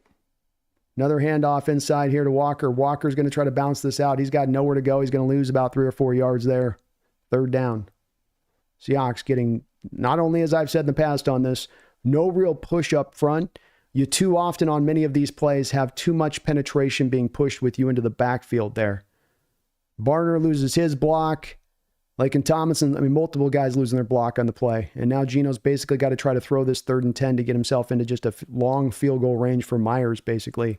Seattle 3 of 10 on the day on 3rd downs. They're going to go empty here. Gino dropping back to throw. Gino trying to hit White. White knocked down, looking for a flag. He will finally get it. There's going to be a pass interference, though, on the play. They're going to call on the Rams. White had to get pretty much knocked down to get the flag called on him there on the play.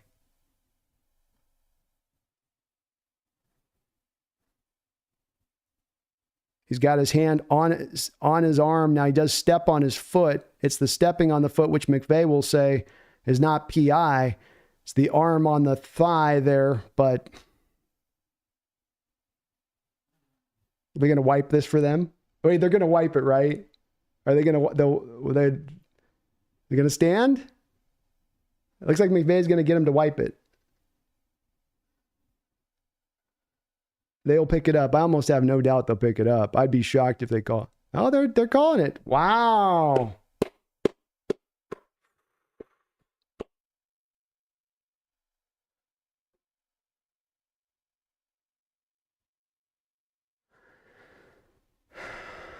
Well, I've been bitching and moaning about the officials. That's really a step on the foot there, which is supposed to be, we come back to incidental, but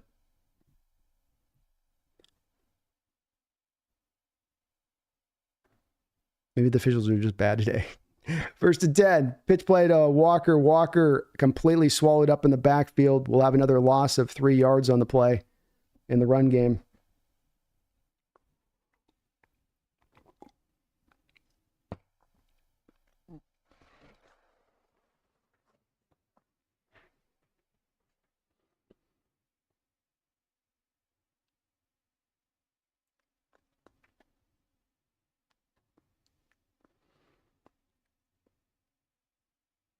Second down and 10, second down and 12 for the Seahawks. They are on the 23-yard line in Rams territory. Rams showing a blitz, drop out of it. Nope, bring one late. Geno comes back around, hits White. White, good job getting up the field. Wow, nice run after the catch by White. He turned that upfield with some purpose. He had somewhere to go. Wonderfully done on him there with the cut. Beautiful cut there after the catch. Finds the first down and more. Down to the 5-yard line, the Hawks here. Wide pumped up. I love to see it. Let's go. 11:27 to go in this football game. Geno Smith operating with a first and goal here now from the 6-yard line. They've got 3 wide receivers to the far side of the field here prior to the snap. Geno dropping back to throw. He's looking. Geno, get rid of the ball.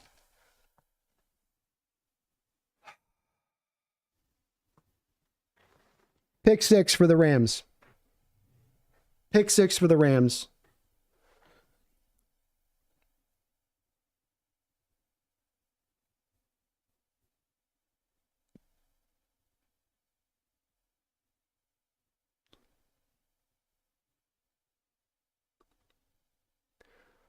Flag on the play. It looks like it's on us. Or a holding penalty on them. Geno's got to throw the ball away. Geno just absolutely has got to throw the ball away.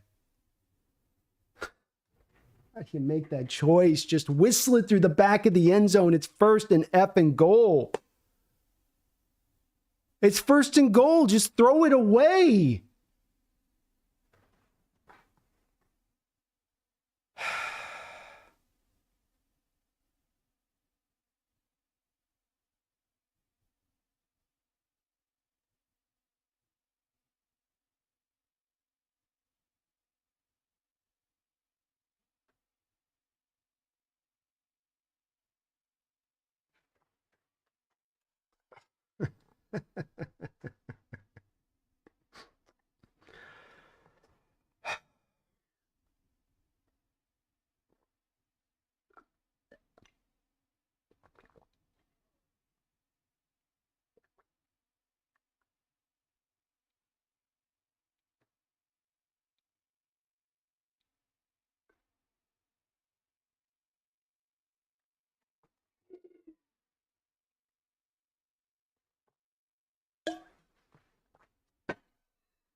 You can't make that decision if you're Geno Smith in that moment. That's absolutely just unbelievably dumb. He has, when he has his bad moments, and he's been a really good quarterback for us, and he's played really well today. But boy, when he goes into the tank on it, man, he goes right into the depths of the tank. You got first and goal from the 6-yard line.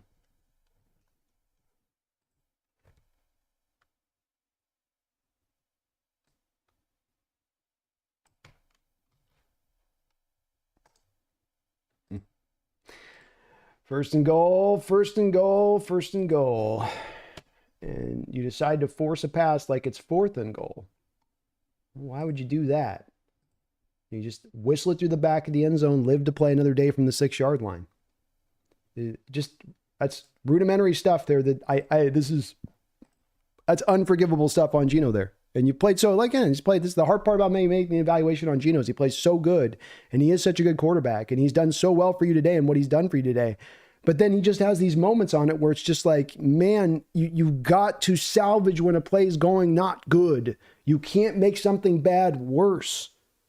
You took a result there that could have a lot of outcomes, and you picked the absolute worst result because you decided to take your brain and throw it out of your skull on that play. I mean, as a quarterback, this is stuff that's like, you learn after year one, man.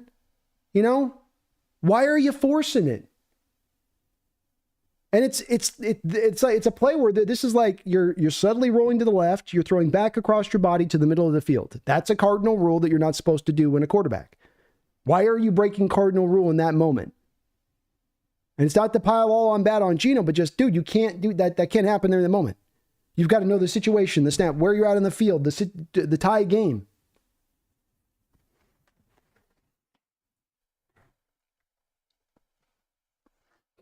Dude, just the worst decision. You've been in the sport over 10 years, man. That's what your decision making tells you to do there?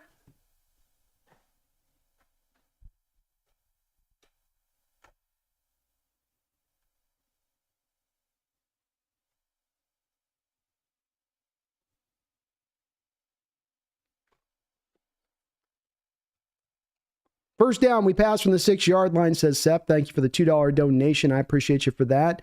Yeah, a very questionable call to throw for it as well. Grubb, as we can see, does not. At times today, the commitment's been there running the ball. We can see it kind of comes and goes with him. He just doesn't want to really stay with it. He wants to kind of get back to the passing. And I know you haven't run the ball great today, but, from the 6-yard line, Walker, you'd like to, trust that a little bit more. First and 10 here for Geno from the 30-yard line. Thank you for the $2 donation. I appreciate you for that. Handoff here inside to Charbonnet. He'll gain that for 6. 10:50 to go here in the football game. GRD, yeah, I agree on definitely the NFL wants to try to get this team pushed as far as Geno drop back. He's going to go with the quick snap here. That ball is going to be knocked down at the line of scrimmage.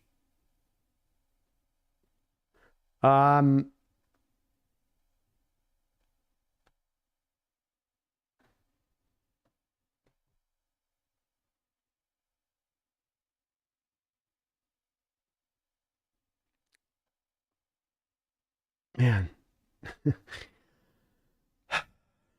GRD, thank you for the $5 donation. And we got a 3rd and 4 here for the Seahawks. Try to get back on the donos here. No Bobo in this game. They're going with White instead, it seems like, on some of these snaps. Geno dropping back. He's under pressure. Geno will be sacked. Jesus, is that Jared Verse or prime Aaron Donald? Definitely looking more unstoppable as the game goes along, right? 3 tackles, a sack, 2 tackle for losses, a quarterback hit.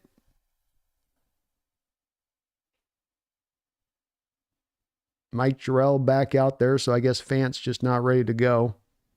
That was Braden Fisk on that play. Well, this game shifted quickly, didn't it?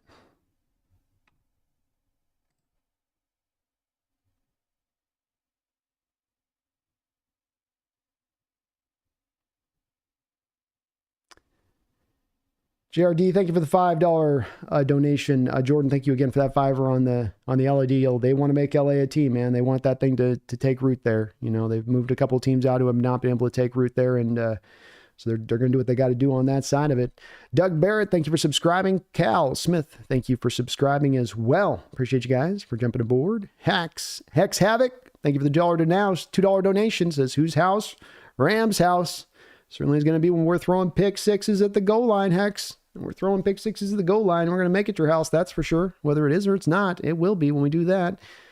V-Ray, thank you for the $2 donation. Geno and throw it on first down. You got to have in the back of your head this ticking thing that says, yes, we have 2 more downs still to go get the, not only just touchdown, we want to come away with points here too. We come away with points and we've got the lead here. So it's such a brain dead, dumb decision there by Geno. It's absolutely just, it's, I dare say inexcusable of a decision there in the moment. You can't do that. You just can't. I know he's under pressure. I got all that, but it's just bad. But the running the ball thing, as the game's gone along more and more here, Grubb's, at one point you had a disparity between your run pass. It is a little bit so right now, but it was much more so where you're staying with it. He just doesn't want to stay with it. I mean, I'm kind of getting the Grubb now. I'm halfway into the season of Grubb here. I know you haven't run the ball always consistently, but I'm seeing enough here to know that there's just these times in the games where you would see a straightforward moment of go to the run now, and Grubb just becomes utterly refusing to do so. I don't want to run the ball.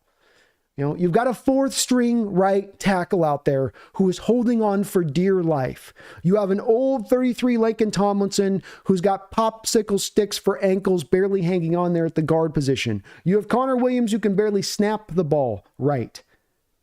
You have Anthony Bradford who's a penalty machine over at right guard. Like, I know you want to throw, man. I get it. You got no DK Metcalf. You got to take the cards that are given to you sometimes on a game-by-game basis. Instead, it's like, no, I want to get back to that pass, man. Got to get it back to letting it rip. All right. Hatch 420, thank you for subscribing to the channel. Hatch, I appreciate you for that. Seahawks down 20-13 here with 9:49 to go here. 1st and 10 from the 29-yard line. The Rams will set up with a 2 tight end look and probably get to pounding that rushing attack.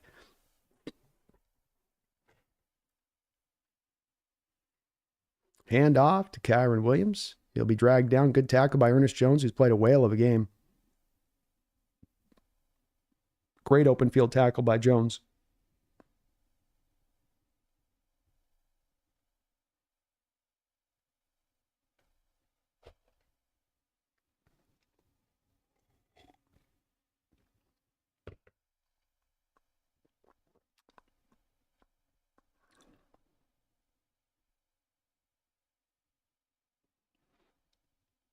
Second down and 8.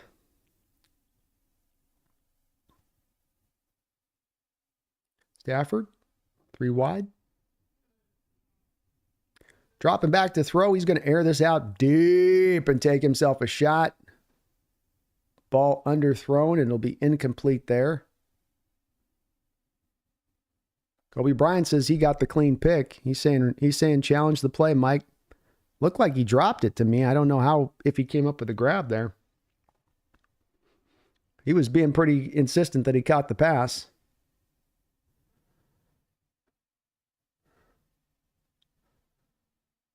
Let's see.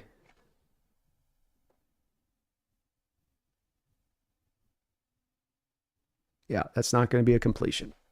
Don't challenge that, Mike. 3rd down and 8. Stafford and shotgun. Seattle going with the 4-man look front here. Just going to rush the 4. Stafford completes it to Robinson. 1st down. Kind of interesting not to see Mack there go with a little bit of a pressure look as he had done early in this game in similar moments. Trying to trush back into that front 4. Mafe able to generate some pressure, but looks like a good catch by Robinson. Nope. Challenge. Oh, yeah, good. I was like, whew. It's an incomplete pass. They changed the play, so we didn't have to challenge it. Ball's blocked. Pick that thing up, boys. Ball's blocked. Big time play by your special teams unit. White able to knock the ball down there. Huge play here in this game. Special teams unit. Sometimes been a struggle this year, but White, the kid getting activated, that's how you force your way into getting activated every week, kid. Make a play like that. Block punt. He got right on top of it. Nicely done there. Let's go. 1st and 10. Gino and company back on the field here from the 19-yard line.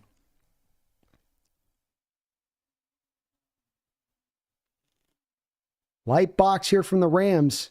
Kind of opening that door up for you to run on them there if you wanted to. They're going to throw it out to the flat to Walker. That's like a run. 4 or 5 yards on the play there. So when I mean light box, you've got a 4-man front, 4 down linemen. You get the 2 linebackers, so you're looking 6. And usually those kind of light boxes you kind of like as an offense because you can get a hat for a hat. Great punt block there by White. Boy, was that timely. Was that ever timely? 2nd down and 6 here for Geno now. They're showing a blitz here. Looks like he caught him on the blitz.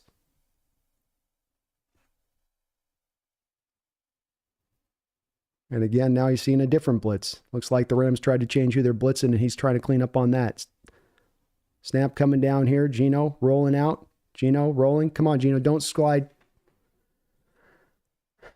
He'll take it for about a yard out of bounds. This will get you to about third. Still going to call it 3rd and 6. I don't know if they even gave him a yard on that play. God, I would like to see him maybe try to turn that one upfield a little bit. Go get the yards, man.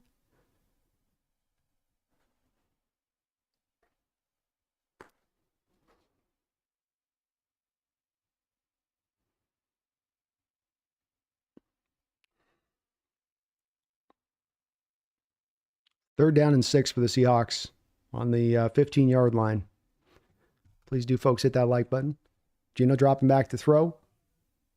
Finds his man, Barner. Barner's going to jump in the air, go airborne, and come down at the 5. Nice job by Barner for a first down, Seahawks. Barner got high and climbed the ladder. Went over 2 different guys there on that play. What a play there by Barner.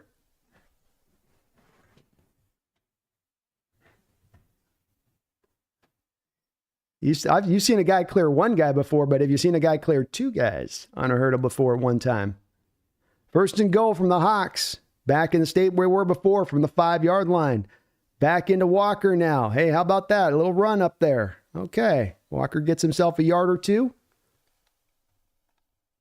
Taquan Duggins, thank you for subscribing. Jeff with Thistle, thank you for the $2 donation. Says, we're really beating the crap out of ourselves. Yeah, we are. Yeah, we are. Thank you, Jeffrey, for the $2 dono. Definitely, we've got some opportunities in this game, man. We just take advantage. If we could just, it's not even, I think we can execute on this team. It's just don't hurt yourself. Yeah. 2nd down to go.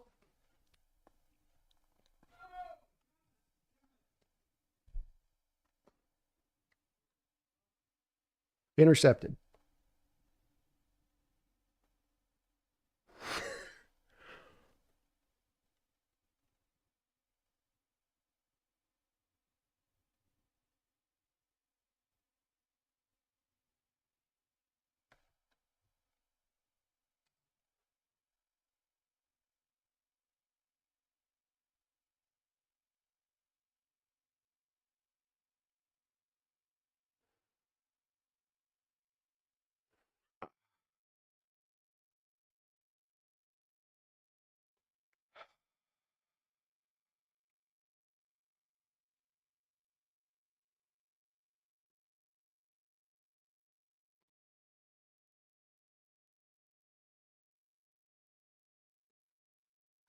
So Geno throws it to the flat. He's looking for Barner. Barner's got his arm pulled back by Fisk. They're not going to call PI 2 yards from the deal, right? So they don't call PI. So it's an intercepted into the player's hand there. Geno's got pressure right off.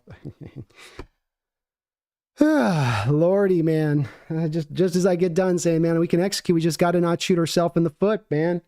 Like Geno have just took the points the past 2 drives. You're 2019. You just play within yourself. Just don't force too much. Play within yourself. Be under control. JRD, thank you for the $5 donation. Says, thank God the OKC Thunder exists because I cannot watch this team anymore. I'm done with football for the year.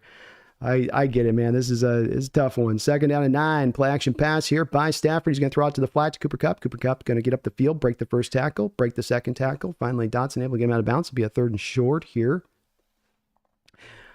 I get where you're coming from, JRD. It's frustrating. A couple different levels of watching this game, especially today, with so many opportunities here, and just Don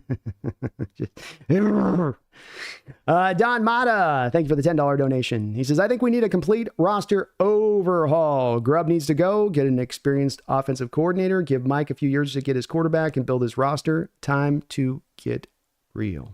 Well, thank you for the $10 donation, and it is a bit of a position. Let's get to the 3rd and 3 here. 1 sec, Don.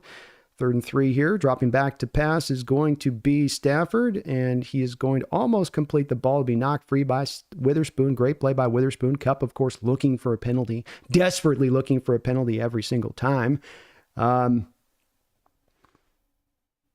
might have had a little bit of a... that's ticky-tack if you're calling that. I'm sorry. I'm okay with going that route here, Don, and it's one that the team's got to make that decision here on how they go forward and what they decide to do, and that's a big part of this is whatever's needed here, you've got to apply. You can't get held on to the old. You can't get, sucked into that thinking that it's got to be, salvaging something. It's got to be what works best for the team going forward in all of the ways that means, Don, in all the ways that means. So I'm real with you. Like you said, I think you're right. Getting real is the best way to go here on this and trying to understand that.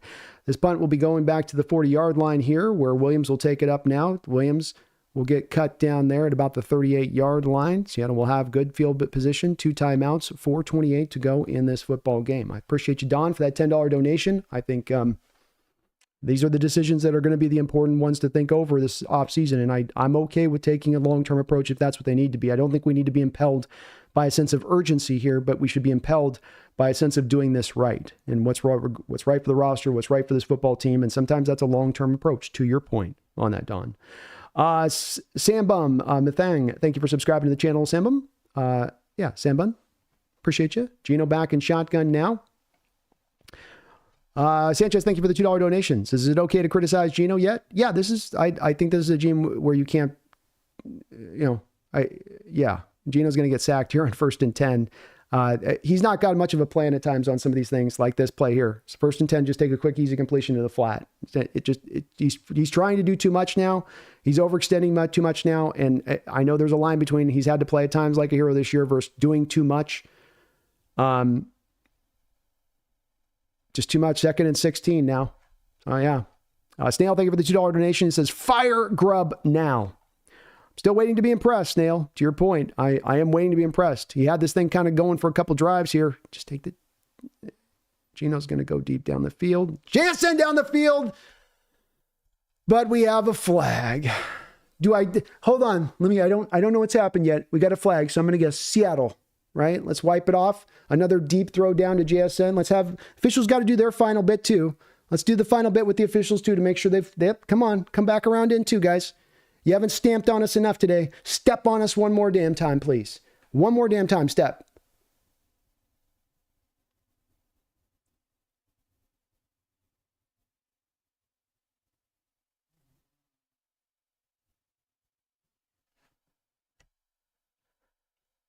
Tenth penalty for 79 yards. Second penalty that's neutralized a huge play down the field.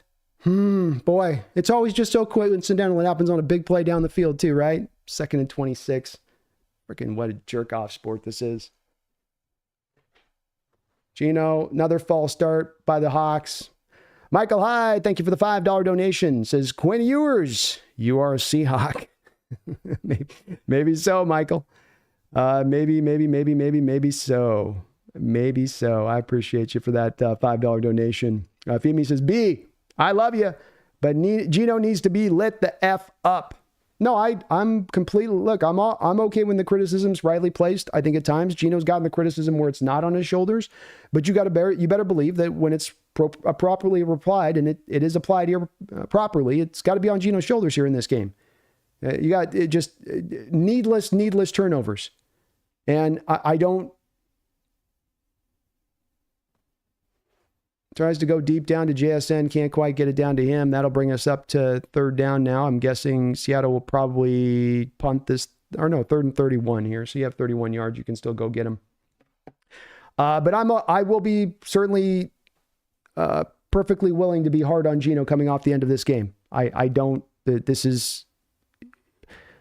He's gotten spastic in his play over the past couple of weeks. I don't think he's been spastic all year. I think he's been a really good quarterback all year. There's moments in this game where he's been very good. But there's just an element of spasticness that's come up over the past couple of weeks in this where he's just, he can't, we're not good enough for him to be have these moments. And he'll complete this 30-yard line, but that's far short of the 1st down. You can't. He's got to be more under control. He's got to be less with the mistakes. And there's just too many mistakes where he's taking a bad situation now and making it worse at times. And it just refuses at times to throw the ball away. When's the last time we could think of Geno throwing a ball away here over the last couple of games? Just doing too much. Too much, and not it's a couple things. John, thank you for subscribing to the channel. I appreciate you for that. Duquan Quack, thank you for the $5 donation. And the Seahawks will have to punt this, of course, because they're just too far from even attempting a fourth down here. Duquan Quack, thank you for the $5 donation. Says, at least we got to see a flying barn. Shaking my head. We did get the flying barn, and it turns out a flying barn can jump over two men's heads. D looking great today, though. Definitely an improvement from the D today. I like what I saw from them. One of these drives was basically gift wrapped by the officials. Can't knock them for that. And, pick six, not on them. Can't 7 points on the boards to the offense on that one. And got to give the D credit for playing really well. Ernest Jones has been way better for us, the inside linebacker position where that's been. So that seems like a definite upgrade on that side of it. But, yeah, well said, Duquan. We did get to see a flying barn at least. We did get to see that. 2:59 to go in this football game. 2 timeouts for your Hawks, 3 stoppages of the clock left, probably 1 first down, depending on when it comes. Could be the death knell for you. I do have at the top of the comment section here pinned to the post-game Bleacher Report breakdown that I will be doing over on the Bleacher Report after this game. If you can stand it, we'll have a run up the middle, which will go for 20 yards for the Rams. I know you might be not in the mood to go and hear the Bleacher Report breakdown, but it does help me out considerably. If you can click that link, you just got to download the app, and I will be directly over there following up this game. We'll be bouncing right over onto that side of it. So please do join me over there if you get a chance on that side of it. We do have a holding penalty on the Rams. This will take them back. Silas McDonald, thank you for the $2 donation. Geno is cheeks, period. Wasn't a hater till now. Look, it's completely fair in this game to look at this with Geno. And with Geno Smith this year, you weren't signing him to a contract extension. I wasn't advocating for signing him to a contract extension at the start of the year. I said, let this year play out. Let's see what happens if we can get the better supporting cast. Let's see if we can get them the legit offensive coordinator. I think this is a place where there's 2 things that can be right and true at once. First down and 20 here for the Rams. 2:52 to go here in the fourth quarter. Hand off here to Kyron Williams. Cuts it inside. And he'll be pulled down for a gain of about 6 or 7 yards. So I think that you can say, I don't know if we've brought that supporting cast as far as I would have liked to have brought in it this year to get Geno into that period where we can make that true good assessment. Where I don't think that that's happened, but I do think at the same time, there's been he's definitely regressed in the last couple of weeks. And as the seasons wore on, he's not playing better, and that there's too many of these really horrible plays that things go wrong, and he just makes it worse rather than rising above it, which is really what people, I think, when you get down to the bottom line, what they want to see their quarterback to do. And he has risen above it at times. I don't want to completely crap here on Geno. I'm out on him now with suddenly all of it, but I think it's completely fair the last couple of weeks. I mean, even that Niner game where you go, boy, this is just, you're not holding together with the things that I thought you could bring here to the table on this. And when we got to make the decision on paying this guy a big contract in a year, I always say on this, if you're going to pay these quarterbacks these contracts, they got to elevate the people around them to some degree. It's one thing if you're taking a discount, a great job on the stop there by Seattle to get a 4-yard stop there. So this will bring us down to 3rd down and 15. 1 timeout left to go on the board here. 2:41 to go. Big play coming up. So I get where people are coming from on that. I think it's a season-long assessment for me a little bit. I don't think Sam Howell is going to get any better than you. I mean, people want to call for Sam Howell. If you think Sam Howell is going to do any better behind this unit as far as the pass protection is concerned, go look at him over with Washington where he had better pass protection and still ended up eating 50 sacks and throwing 21 interceptions last year. So the answer is not going to be to go there. But when we are talking a little bit about long-term, who's the right guy to be here, who isn't, and Geno's got to go out there and earn this contract this year. And I don't think Grubb's always helped him in this game. Not having the pass protection, not having the running game, that hasn't helped as well. But 2 red zone interceptions in this game, there's no excuses. There's just flat no excuses for that it can't happen. One's on a first down play, one's on a second down play. So you can't even say, well, it was a 3rd or 4th down where he was really trying to push no, can't happen.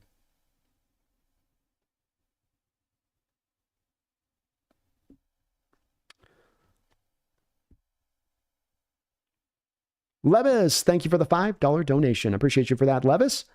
Poor GSN is getting the Metcalf treatment this week, having all of his big plays wiped off the board by the offensive line. Yeah, indeed, GSN could have about 175 yards receiving in this game.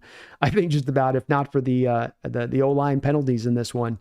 And it is the gift that keeps giving, that offensive line. And boy, does it just hold you back in so many ways. It's a place where, when, the decisions got made on Geno. Oh, my goodness, here. Run play here to Williams on 3rd and 15. He'll be stopped for a 5-yard gain. That'll bring up to 4th down.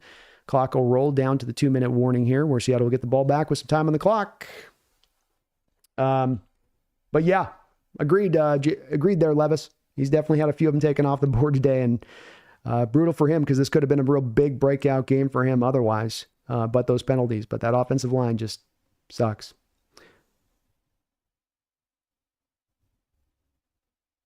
So Megan, I accidentally hit Byron P. Can you unblock it? Okay, Megan, this is not the right time to do this. I'm trying to wrap up. I don't want anybody banned today, Megan. So no banning or anything like that. I have to go find Byron on this. So, okay, I'll go track him down here. Goodness, girl. Oh, everyone's having a tough day today. Byron P, you got accidentally somehow. How come I don't ever accidentally ban anybody? Byron, I'll try to find your username. I don't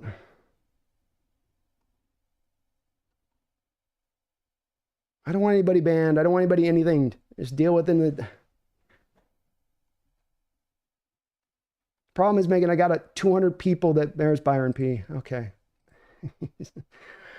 Woo, okay, thank you for the $2 donation. Feed me more Seahawks. Thank you for 9 months. As a Hawks Nest member, B, you better have my back, because I'm going to light Jake up on the on the RT. These refs are a joke. Getting destroyed is one thing, but getting screwed on drives, mech. Yeah, I mean, I'm going to definitely point out on the refs, feed me, but I mean, there's also the 3 interceptions by your quarterback in this game that had nothing to do with the refs. And if you don't throw 3 interceptions in this game, if you don't, and those are all really controllable plays, do you probably have a better chance of winning this game, or you probably win in this game? Yeah, probably. So I mean, I'll bring it up. I'll bring it up in my post game on it as well. Byron P, sorry if you got accidentally pushed out there. We got you back in, hopefully, my guy. But sorry about that. So yeah, I definitely will bring it up to a degree, but I mean, I'm not going to get anywhere with him just leaning on that as the whole thing. And, the guys are going to be laughing at me if they're not. It's going to look like confirmation bias on my part if I'm not addressing the fact you got three interceptions here by Geno in this game, and 2 of them just really got awful. One not his fault, but 2 of them, got awful interceptions, just as bad as they get kind of interceptions. They don't get any worse. But I'll bring it up. I'll bring it up for sure. Square Rib, thank you for the $2 donation. I appreciate you for that, Square Rib. 3, the Travy Twitch, thank you for subscribing. And Square Rib, didn't have anything on your donation, but thank you for that, man. I appreciate you. Didn't put any note in your dono. Sanchez, thank you for the $5 donation. I appreciate you for that, Sanchez. Defense held Rams to 13 points. That's a step in the right direction. Linebacker play is much improved. Bryant playing well at safety. Defensive line, balling. Yeah, Kobe Bryant almost got another interception in this game. Came this close on that side of it. I think he has been playing very solidly out there over for Rashawn Jenkins. I think he's been an upgrade, to your point, Sanchez, over Rashawn Jenkins. And maybe that's a little bit of something that we can take away from this game, come win or loss, is that the defense was improved, that they seemed a little more disciplined, technically sound, a little more fire and ferocity from them, which was good to see on that side. I think that's a great point, Sanchez. Absolutely great point. And Ernest Jones has been close to almost a revelation in his ability to be a tackler and come up there and fill the hole and be so good in that way. I've been very, very improved, and I like the way the D-line played today, man. Yeah, I think that's accurately summed up. So maybe something that we can build upon coming out of this game is that the defense can start to kind of take those steps that we've been looking for, Sanchez, to move in that right direction. Wu-Tang Financial, thank you for the $5 donation. I've been defending Geno, but he simply can't get rid of the ball without either a sack or a turnover. The team can't overcome this stuff. No, they can't. I thank you for the $5, man. And I appreciate you on that. Quick pressure again here. Seahawks are just unable right now to pass protect an instantaneous sack. Is the line even trying to block at this point, or have they just kind of given up? Kind of feels like the line's just kind of given up. I mean, neither guy decides to pick him up. I just, what a just trash offensive line. Ball's caught. Ball's caught by Wright. What a catch on the back shoulder of White. 30 yards down the field for a first down and out of bounds. Holy mackerel. Did he get his feet down? 1, 2. He got him down. White got his feet down. 1st and 10. Hawks on the 41-yard line. What a throw there by Geno. Blitz coming. Geno, get rid of it. Got to get rid of it. All right, get out of bounds. Get out of bounds. All right, first down run there by Geno for 11 yards, and he gets out of bounds. 1:20 to go here in this football game. Real Cheese, thank you for the $2 donation. Says, so I missed it. What happened to Fant? George Fant started the game out at right tackle, and then suddenly he was just gone. So I don't know if he re-injured or what's going on. He did start the game out there for us, but then he is out. And if you mean Noah Fant was inactive for this game. First down and 10 for the Hawks in the 49-yard line here. 1:20 to go in the football game. Rams, again, bringing a blitz here now. Geno dropping back to throw. Geno lasers another almost intercepted ball there in the hands of the defensive back. 2nd and 10.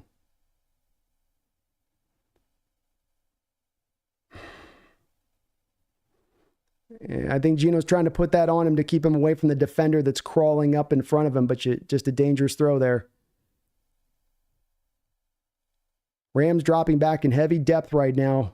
Grubby's got a little bit if he wants to go underneath here with something short. Maybe let we got a timeout for the Rams. Let a Walker type kind of catch the ball and roll with it a little bit. Wu-Tang Financial, thank you for the $2 donation as well. It says, P.S. D showed well and JSN looked like a first rounder. JSN did look like a first rounder today. I'd give you that. Absolutely. He showed a little bit more of what he could bring to the table today. To your point on that. Yeah, 100%. 100%. And yeah, the D stepped forward. They have. MJ Seahawk echoes your sentiments. Says the defense played great and kept us in the game. Thank you for 21 months as a Hawks Nest member, MJ, and for all of your support and donations to the channel as well. They did great. Can't knock the defense here. They've given the offense so many chances in this football game. So many opportunities. 2nd and 10 now for Geno. 1:14 to go on the clock. Rams kind of bringing that fire zone 5-man blitz thing. They drop out of it this time. It's just a 4-man look. Geno checking it down to Charbonnet. Charbonnet get up the field, gets a little bit of yards there on 2nd down. Nicely done. We'll bring it down to 3rd and about 3.5, 4 yards maybe. Sip, thank you for subscribing to the channel. Please do, folks. If we got well over 1,200 people in the chat today, please do hit that like button if you could for me. Helps this channel grow. Helps me show up on the algorithm. I really do appreciate it as well. And sub on up with like Sip has. Thank you for all the donations again there. Real Cheese, I see yours too. 1 second here. Oh, no, I got you, Real Cheese. 3rd down and 5 for Geno. Again, the fire zone 5-man blitz coming. Geno. Ball knocked down at the line of scrimmage. Is that Verse again? Yeah, Verse has just been absolutely just impossible for Seattle to deal with today. Just bull rushes Jarrell back. Geno kind of staring down where he's going with the ball right there.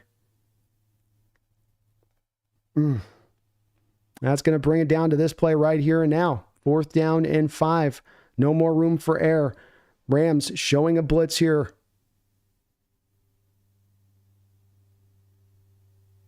Geno thinks it's coming. Geno dropping back to throw. Geno's going to go over the top here. JSN with the catch and then knocked out of bounds. Did he make the catch? It's a catch. JSN caught it. All right. I'm sorry. I've got to wait for the flag. So I just want to make sure they're going to let it stand. JSN catches it over the top. Beautiful 9-ball throw over the top. I mean, Geno that's a money throw on 4th down. That's as money as you get on 4th down there. So 1st and 10 for the Hawks, all the way up the field now to the 14-yard line of the Rams. 57 seconds to go in this football game. Geno in shotgun. Geno looking. Touchdown! Touchdown, JSN! Back of the end zone, clipped as soon as he caught the ball. Knocked on his butt. Seattle scores!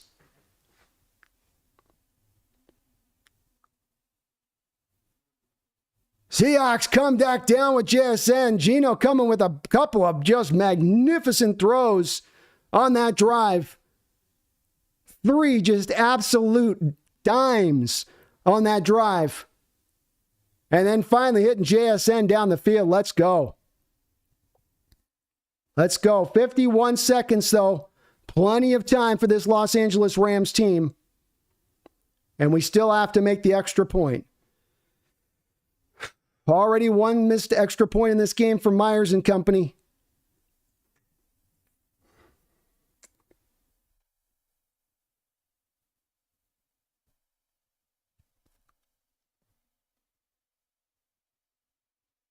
Snap is down. Kick is up. Kick is good. Kick is good. The Seattle Seahawks will somehow find a way to tie the game here 20-20. Just find a way. JSN with a little corner route there. Takes the hit, holds on to the ball.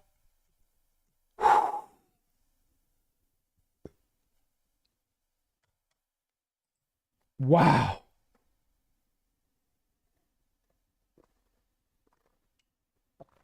Absolutely wow. What an answer back from the Seahawks offense. It's not been easy, but they find an answer, and you got to give props to Geno on this too. As hard as I'm banging on him, and they're rightful to bang on him on those interceptions today at the goal line, that is a difficult degree of difficulty drive, and he found a way to make it happen there. And those are 3 great throws to White on the 9 route, JSN on a 4th down and 5, going to the 9 route over the top on that, and then the corner route in the back of the end zone to fit it between those 2 defenders. That is a great, great throws there by Geno Smith. Those are top-end throws across the board, all 3 of those. 51 seconds. Defense has still got to hold up and try to keep this thing maintained. The Rams have 1 timeout. Matt Stafford has 43 game-winning drives in the 4th quarter. He's one of your all-time leaders in that. Last time he had it was against week 3 against the Niners this season. 1st and 10, 51 seconds to go. Puka Nacua out of the game after throwing a punch early in this game.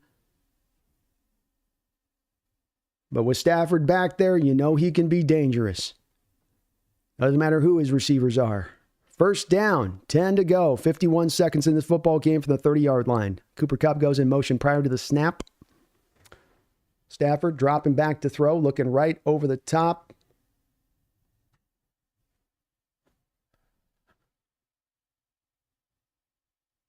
Looks like they're going to call pass interference on Tariq Woolen on a 9 route ball.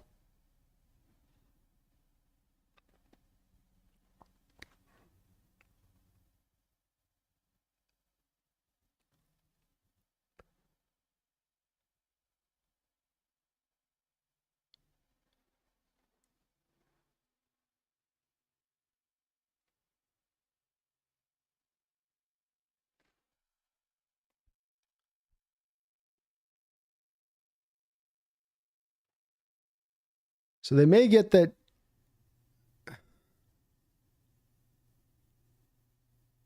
So a lot to talk about here. Your man Step, they're calling pass interference on Reek.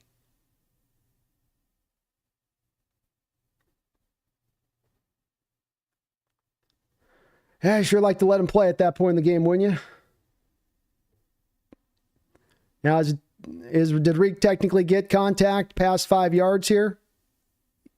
Yeah, a little bit.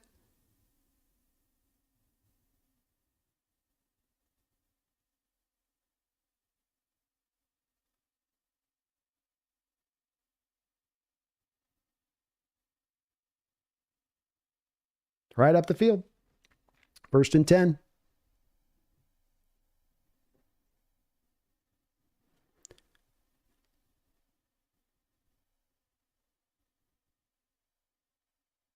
.41-yard line still in Rams territory, though.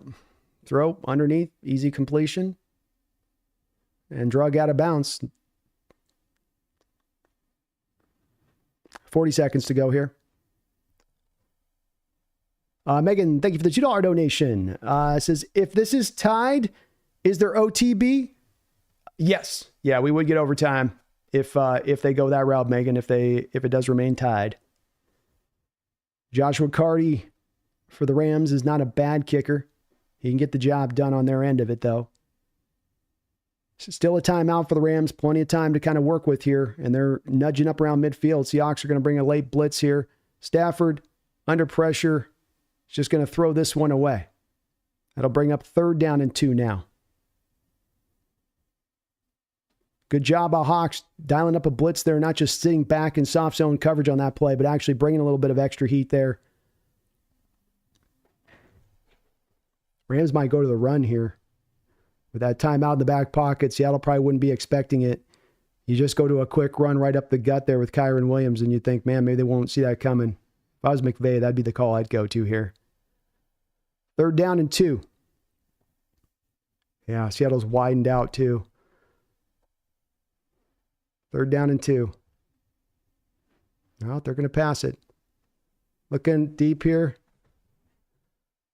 Knocked free. Great play down the field. Knocked free there. Oh. No.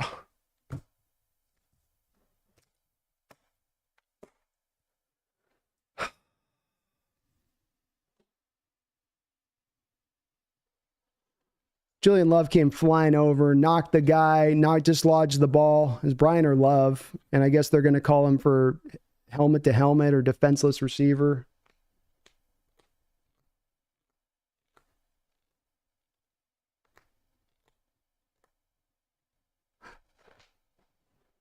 Let's go! No flag on the play. Yes! Yes! Great play out there by Bryant. That might have been a catch. I think he reels that ball in. If he doesn't come in there and lay that stick. Clean hit, helmet out of the way of the ball carrier. Let's go. Let's go. Kobe Bryant stepping up big time. And the punt here from the Rams potentially. You got to be aware of all right, yeah. Just catch it. Just catch it. 19 seconds to go in this football game. D. Williams will let the ball bounce. Seattle has no timeouts. I know Geno can be pretty good with working the ball up the field without very limited time here, but you got to get about 50 yards in 19 seconds to make this thing stick. Great job by the defense today. Boy, tip of the cap to them, man. Hell of a game played against a tough Rams offense. And they hung strong this whole game. Wow, what a job by them. Geno Smith and company will come out and take a knee, and we will go into overtime. Nick, thank you for being a member of the Hawks Nest for 8 long months. I appreciate that dedication, Nick. Same old Seahawks game, coming down to the wire. Here for it, win or lose. Love the content. Also, JSN a dog today. Let's go. Hey, let's go, JSN. How about a breakout game for JSN? Man could have almost over 200 yards receiving if there wasn't so much over officiating in this game. Pretty good. Pretty good.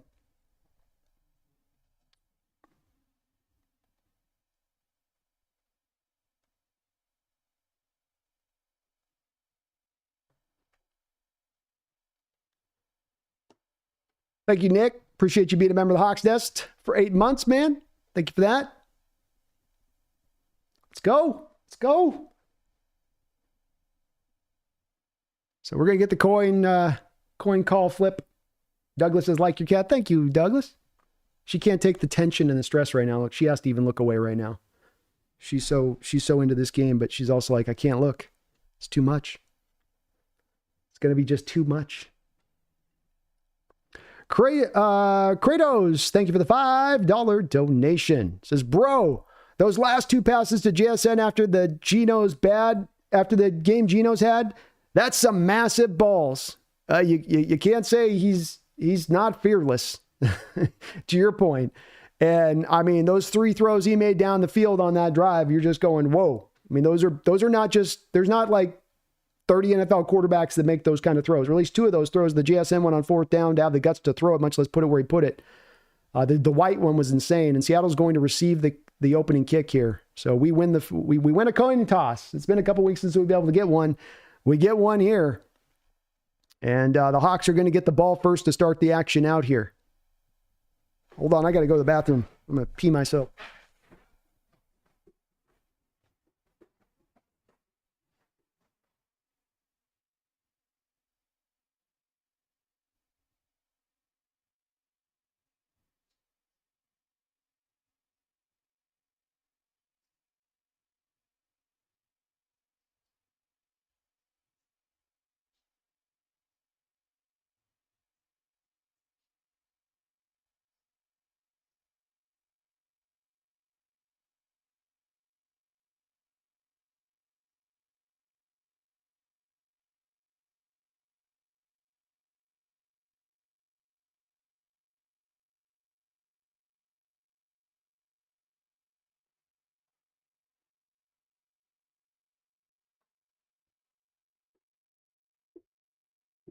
Oh, Lord have mercy.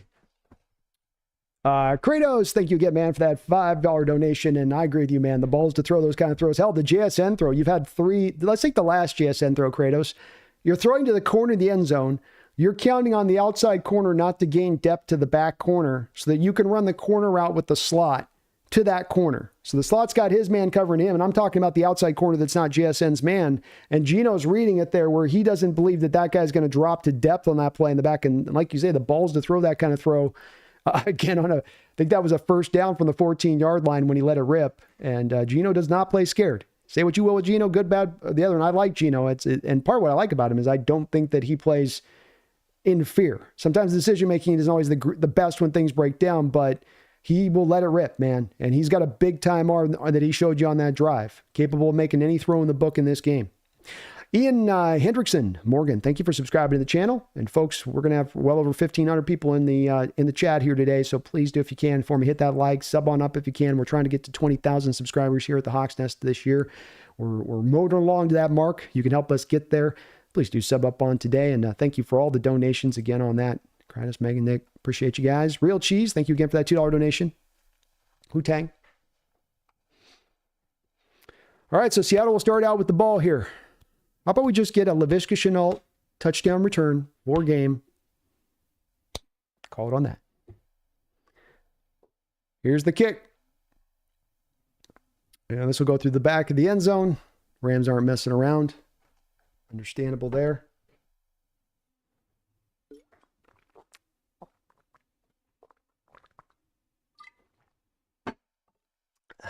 Ayahas, thank you for the $5 donation. He says, Gino is never afraid to turn it over. No, he's not. No, you can't say that. You definitely cannot say that, Ayahas.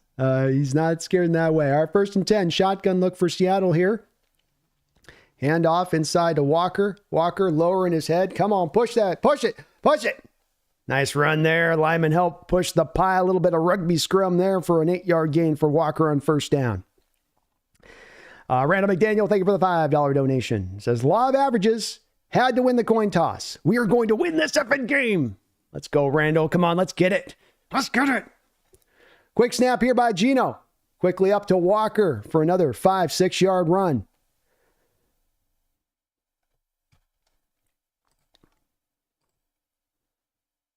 Time of possession has skewed slightly in favor of Seattle. I only mention this a little bit because of the fact that you do have a situation here where, oh, Gino got him to jump off sides. Gino got him to jump off sides. He comes back to Jackson Smith and Jigba. He might have himself a free play here. Jackson Smith up the football field. We've got multiple flags on the field, though. We're going to have to see how this thing stands. Once again, for the 5th time in this game, Geno Smith was able to get a false start, it looked like initially. There may be offsetting flags here, though, by how it sets out. It's going to be another JSN catch wiped off the board here.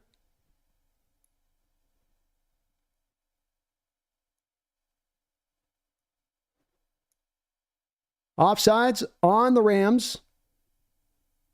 An illegal hit. Oh, illegal penalty. Declines. So the play stands. Let's go. Jackson Smith with another big play up the field after the catch. Seattle down the field here now. Great job by Geno staying with it on his eyes and his progression reads there. Nice job by JSN after the catch. Getting up the field. Good block by White. He gets up there all the way to the 25-yard line now here for Seattle. First down and 10. Handoff inside to Walker. Walker, little bit of a crack of daylight there for a moment that closed fast. Only about a gain of 3 on the play. You'd wonder a little bit about this Rams defense. They've just passed 70 plays in this football game. So yeah, it's been a very balanced time of possession, but you're deep in this game at this point. I like the challenging of the run by Grubb here. And he goes right back to it again with Walker. Walker breaks the first tackle and is able to get down to a 3rd down and 1. Good commitment here from him, though. Just like I was talking prior to that snap. It's you sense a little bit with this Rams defense, hands on hips. Everybody's sucking in some big-time wind right now. David WVDU, thank you for subscribing. Boy, handoff inside that goes nowhere there to Walker. That's going to be stopped short. He's going to be stopped far short on this play of the first down, and now you have a decision time here for, I don't like doing it that. That was a little bit premeditated. You sort of showed what you were doing there far out. You probably got to take the points if you're Grubb here, I think. Or at least take a timeout and think about it. I think I might think about taking the points if I'm Grubb here. He's got a big decision to make. You can see him trying to think it through his head right now. They're going to go. They're going to try to go for it. This might be just to try to get them to false start. They've gotten that happen a couple times in this game, but you know they're going to be keyed into it here. Let's see if you get the Rams to jump off sides. And we're going to get a timeout on the Rams here. So Seattle's going to get more of a chance to think about this. David WVU, West Virginia. Thank you for subscribing to the channel, David. Sean Wiggins, thank you for also subscribing to the channel. I really appreciate you guys heeding that call and joining the board. Bradley Gardner, thank you for the $2 donation. He says, just got a DK Metcalf throwback jersey. That's a great jersey, man. I might eventually get that one myself. It's a very tight jersey, and Geno and Smith and company are coming back out on the field here. Now, this could be the Rams called a timeout. This could be Geno and company coming up the line of scrimmage to try to get them to jump off sides here. I'd be very shocked if you end up going for it here on 4th down rather than with the way your defense has played today, not trusting your defense. I can't see going to, if the defense had played more poor, if the defense wasn't rolling as kind of along as they've rolled through the second half, and 13 points you've given up on the day here, I would probably lean back on that. Let's see if they're going to really do it. Rams are loaded up with goal line here. They're thinking it's a run all the way. And they're going to run this. And it stopped. I don't know why. Oh.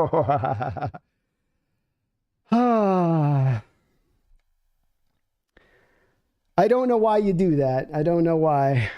Just take the points. Like, your defense is playing so good today. 13 points in the whole day they've given up.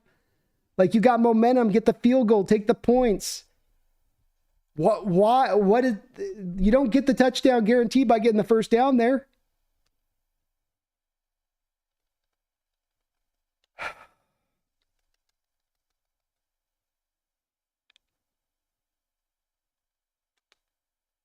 I don't get it. I don't get that. All right, let's see if the defense can get a stop. Take the points, man. Take the points. Hawk zone rundown. Grubb's got to be better. Same decision making. Yeah, I agree. Play action pass. Stafford dropping back. He's got a lot of time to let this fling out. Boy, what a catch.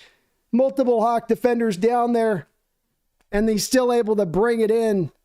Like their 7th string receiver down there, Johnson. Golly, what a throw by Stafford. Hawks brought the blitz. You had a guy down there. Like Woolen misjumped the route. Woolen was standing right there to make the pick, and he just completely misjumped it. Like he jumped so early. Oh, Jesus. Reek was right there, and he jumped way too early.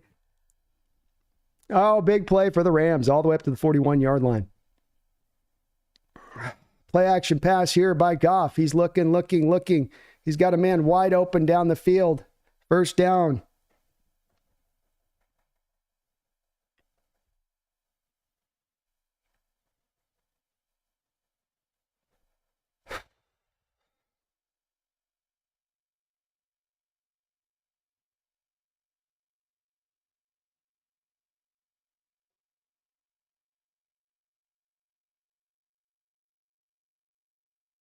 First and 10.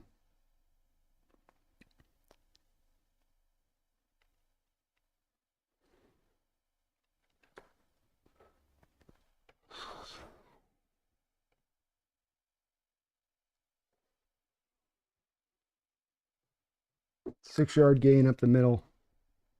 Golly.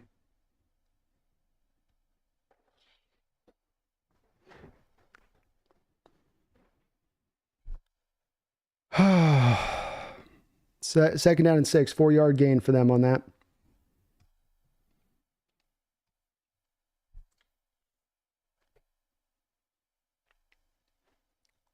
Five minutes to go in this football game in OT.